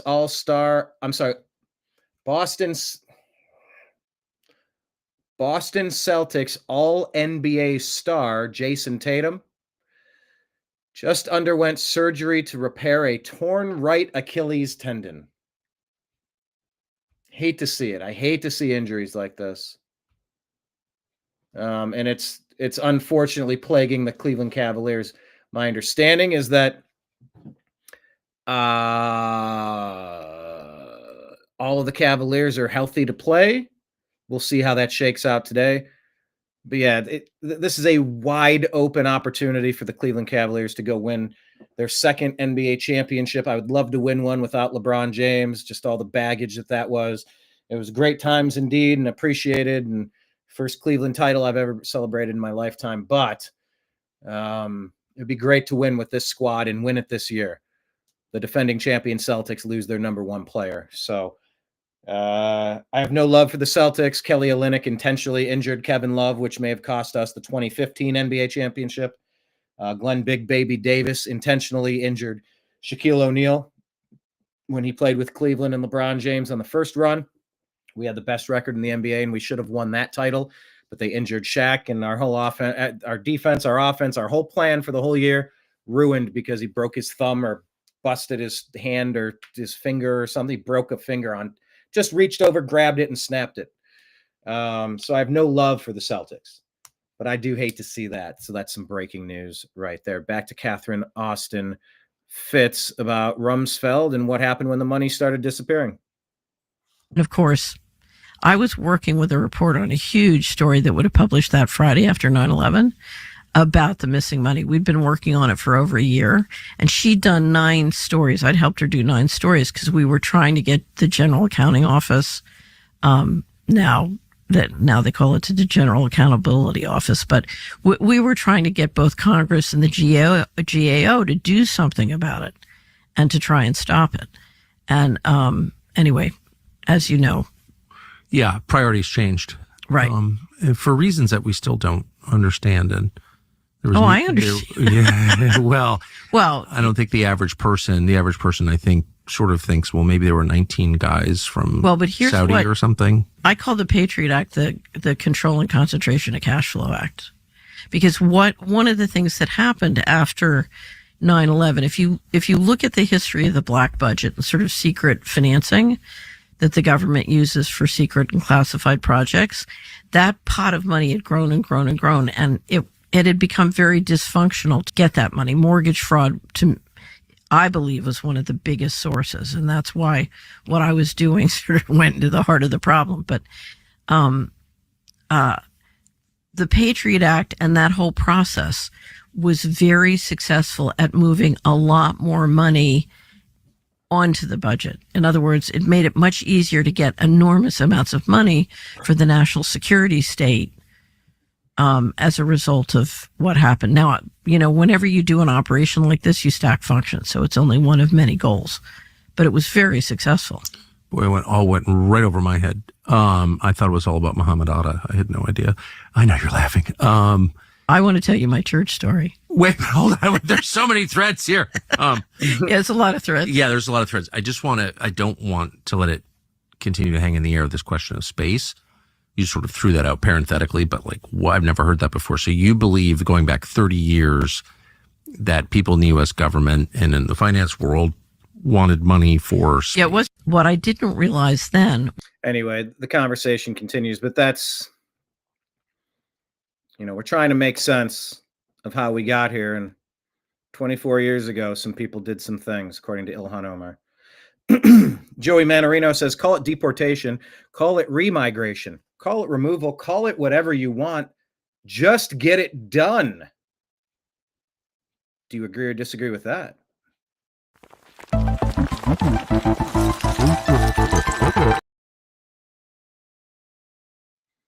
In the comments, do you agree with Joey or disagree with Joey? Type agree with Joey or disagree with Joey. Call it deportation, call it remigration, call it removal, call it whatever you want. Just get it done. Gateway Pundit reporting, huge win. Federal judge gives green light for IRS to share illegal immigrants' tax data with ICE. We covered that. Carrier has announced plans to invest an additional $1 billion in the U.S. manufacturing, innovation, and workforce expansion, expected to create 4,000 jobs. That's a good thing. Here's a funny joke meme. Remember when this Nancy Pelosi rips up Trump's speech? It shows her looking at, theoretically, when I'm reelected, I'm going to reopen Alcatraz so that you can stay close to home. Sincerely yours, Donald J. Trump. I would love to see this. Put all the worst traitors into Alcatraz. Put them in plexiglass boxes or put them in cages and let people go through, take the tour. Keep the tours running. Go see your treasonous actors. Dr. Marty McCary says Trump has directed the entire executive branch to act if drug companies refuse to comply with his drug price executive order. If they don't comply, the president has said he's going to use every...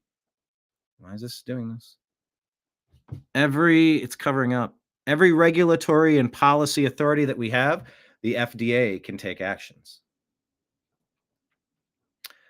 Oh, here's another one that I could ask if you agree or disagree with.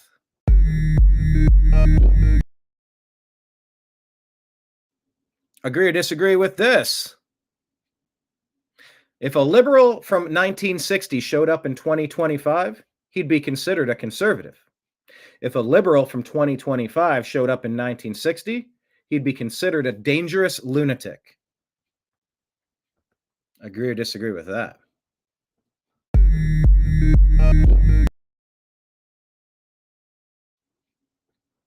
Here's a scene from Back to the Future, reworked by the Atlas Society. Sean Diddy Combs placed on suicide watch while awaiting trial as his mental state is unclear. Hey, I've seen this one, says Michael J. Fox. Remember Epstein? Yeah, because Epstein didn't do that to himself. Amy Reichert reporting that a federal judge in California has ruled that Encinitas schools must give parents the right to opt out of radical gender indoctrination activities. It all started over a book called My Shadow is Pink, and teachers conspired to do a coming out exercise for kindergartners. Thank you, federal judge in California. Okay, there was something definitely that just touched my leg. I feel like I've got a mosquito nibbling on me or something. I didn't just imagine that. I don't have a cat walking over here.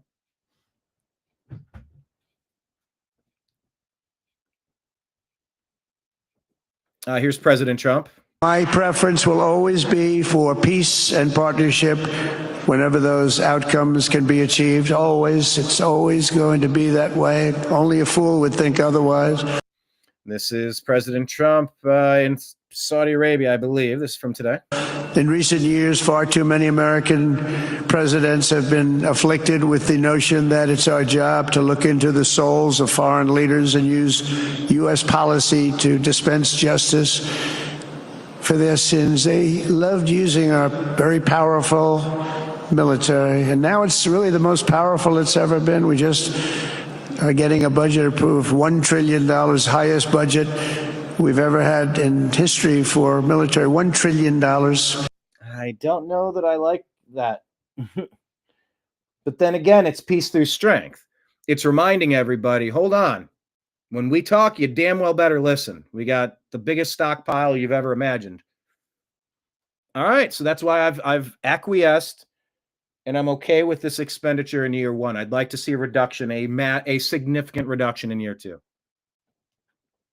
But on the global stage, I understand why you want to brag about that. You're warning people not to mess around.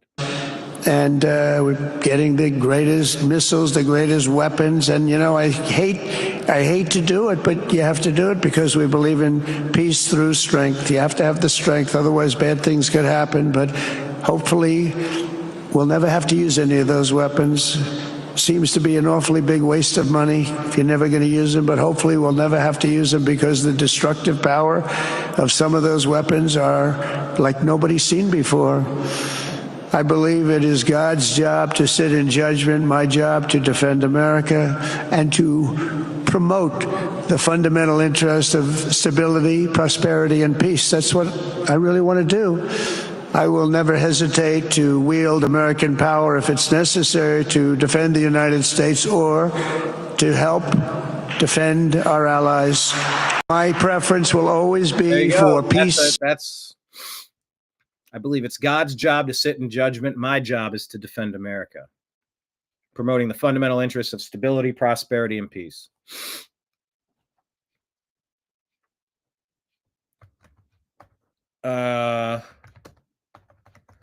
President Trump is the first real American president of my lifetime button. It sure is nice to see. Toria Brooks saying she usually does a drop of a whole bunch of. Oh, is this just one? Huh? She usually does like 10. U.S. health regulators announced plans to phase out fluoride-containing supplements from kids' dental products, according to PBS. Bravo. Bravo. I was onto the fluoride thing a long time ago. There's another question of the day. Do you use fluoride products or do you not? From the Babylon Bee. Jake Tapper uncovers startling evidence that Biden's decline was covered up by Jake Tapper.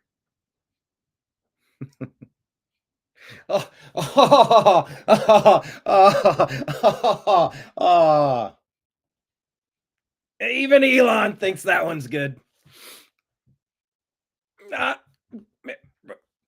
President Trump, I also thought that was funny. If you look at my administration, my team at MAHA, the Make America Healthy Again movement, it literally has the word "ha" in it. So I also found it to be amusing. Ha ha ha.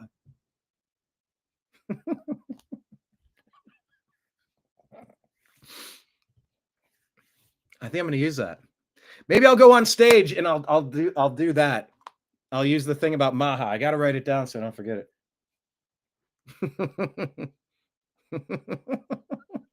It literally has ha in the name. All right. Average monthly inflation under Trump, 1.9%, according to the Bureau of Labor Statistics, shared by Media Research Center. Average monthly inflation under Biden, 5%. So, yeah, that's 2.5 times better if my quick... what am I? I'm not a conservative talk show host. I'm not libertarian. I'm not MAGA. I'm not GOP. I'm not Republican. Just radio talk show host. They say girl math. So what I say, like host math, if my host math is accurate. Anyway, that's what I had to share with you today on the New American Media. We've got a whole bunch more on X, but I'll have to get to that tomorrow, where we will unpack the news. Please follow the New American Media in the places underneath. We're on Instagram, Facebook, Truth Social, Rumble, Odyssey, Twitch, Kick, DLive, and YouTube. Search the New American Media, hit subscribe, hit the like button, hit share, invite your friends, leave some comments. It encourages the algorithm. We are on Telegram and Signal at TNAM and TNAM Chat. We're on X at American_media_, and you can subscribe to the Agree to Disagree Show podcast on Spotify and Apple. And if anybody wants to drop a tip into our tip jar, we're on Patreon at the New American Media, Venmo and Cash App at Brian Engelman, and PayPal at Fuzz Installment.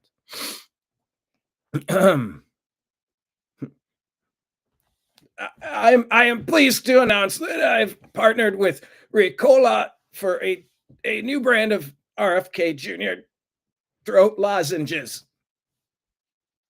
That'd be a good product. That'd be something like on Saturday Night Live, have like a 30-second ad in between skits. That is kind of funny.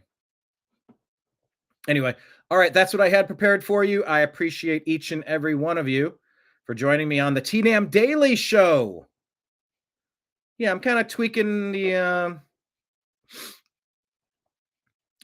name here. Let me see if I can get it on the overlay. Oh, I guess it's just on the desktop. I got a couple of versions. Let me see if I can get a couple of these. I think this is the one I settled with. So there's this one. The TNAM Daily Show with Brian Engelman, the New American Media. That might be the best looking one that Grok put together. This is the one I might have went with today. The TNAM Daily Show with Brian Engelman, the New American Media. I do like both of these. Maybe I'll go...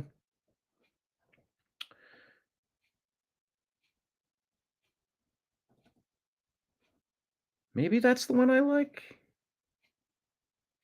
Maybe this one looks better at a distance. I don't know. But yeah, sometimes I do morning shows. Sometimes I do afternoon shows. Sometimes I do evening shows. But why don't we just call it a daily show? Not the Comedy Central Daily Show, but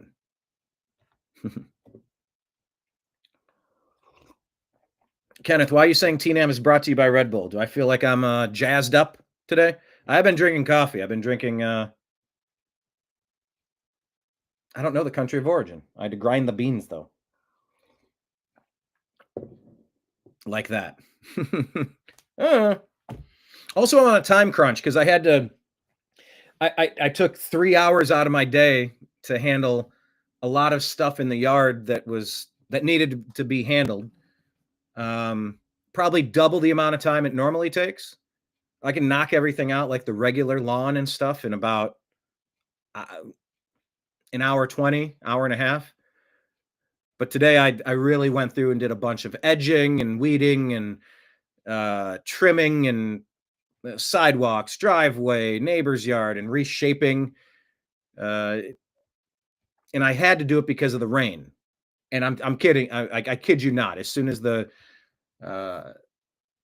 yard was manicured and things were handled, the skies opened, and it's going to have that happening for the next couple of days. And I wanted to make sure that doesn't happen to me, so I had to do that and change my regular time today. But like I said, in the maybe not so distant future, you may see me doing evening shows. So I figured let's just do the TNAM Daily Show. I got used to TNAM AM, TNAM PM. It's at AM, PM, TNAM, AM.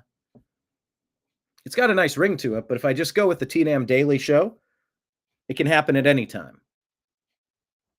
And it's okay if I shift it to the evening. It can still be the TNAM Daily Show. But anyway, we'll unpack more of that in the future. For now, I'm going to sign out. Special thanks to everybody for checking out today's show. Kenneth and a human being and everybody else who did not contribute in chat. Please contribute in chat. I always appreciate the jokes and the questions and the comments for sure. So I'm signing out for now. I'll see you again tomorrow, probably around morning time again, 10 or 11, I would imagine. Yeah. Alert you to the times, please. Let me just say for the near future, I'm going to still continue 9, 10, 11 to try to start. I'm going to try to compact it and not let shows go for 4 hours because there's so much to do. I gave you half the show today. I have to wrap. I have other things that I have to get to. But if you go on our X feed, we have a whole bunch of different stories that didn't make it on the Instagram feed. And we'll unpack a lot of that mixed in with some of the stuff of tomorrow and tonight into that tomorrow. I don't know if that made any damn sense, but in the short term, I will try to stay delivering the show as early as possible, maybe 9, 10, 11 in the morning.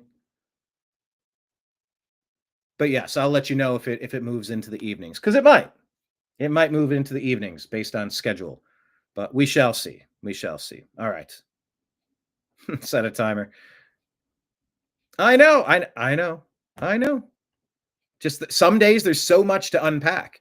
And look, I could probably give you this show in 45 minutes if I just gave you quick highlights of things, but I think there's importance to having context and letting some of these conversations play out, and you hear a back and forth, an interview, or a statement or something, a couple of minutes. It gives you perspective. Yeah, I could move fast and we'd miss that. Sometimes that's necessary, but if it's not necessary, I like to provide that context. But I know. I do dream of the day that I got the proper producer and the proper the segment producer, keeping everything on a nice tight schedule. And I would actually love to work with a professional team of people providing some of that content. But we'll see how things shake out in the next few months for sure. But for now, it's the TNAM Daily Show. I got to get used to saying that. The TNAM Daily Show. Look at that. Which one do I like? I guess it's that one. It's okay.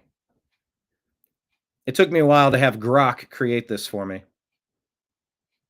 But we'll be back with the TNAM Daily Show tomorrow.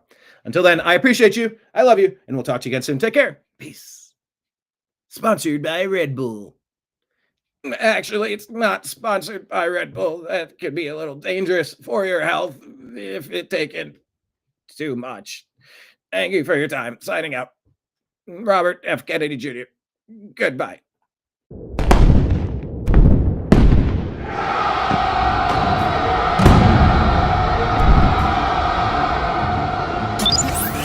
Your guide to the truth, the new American media.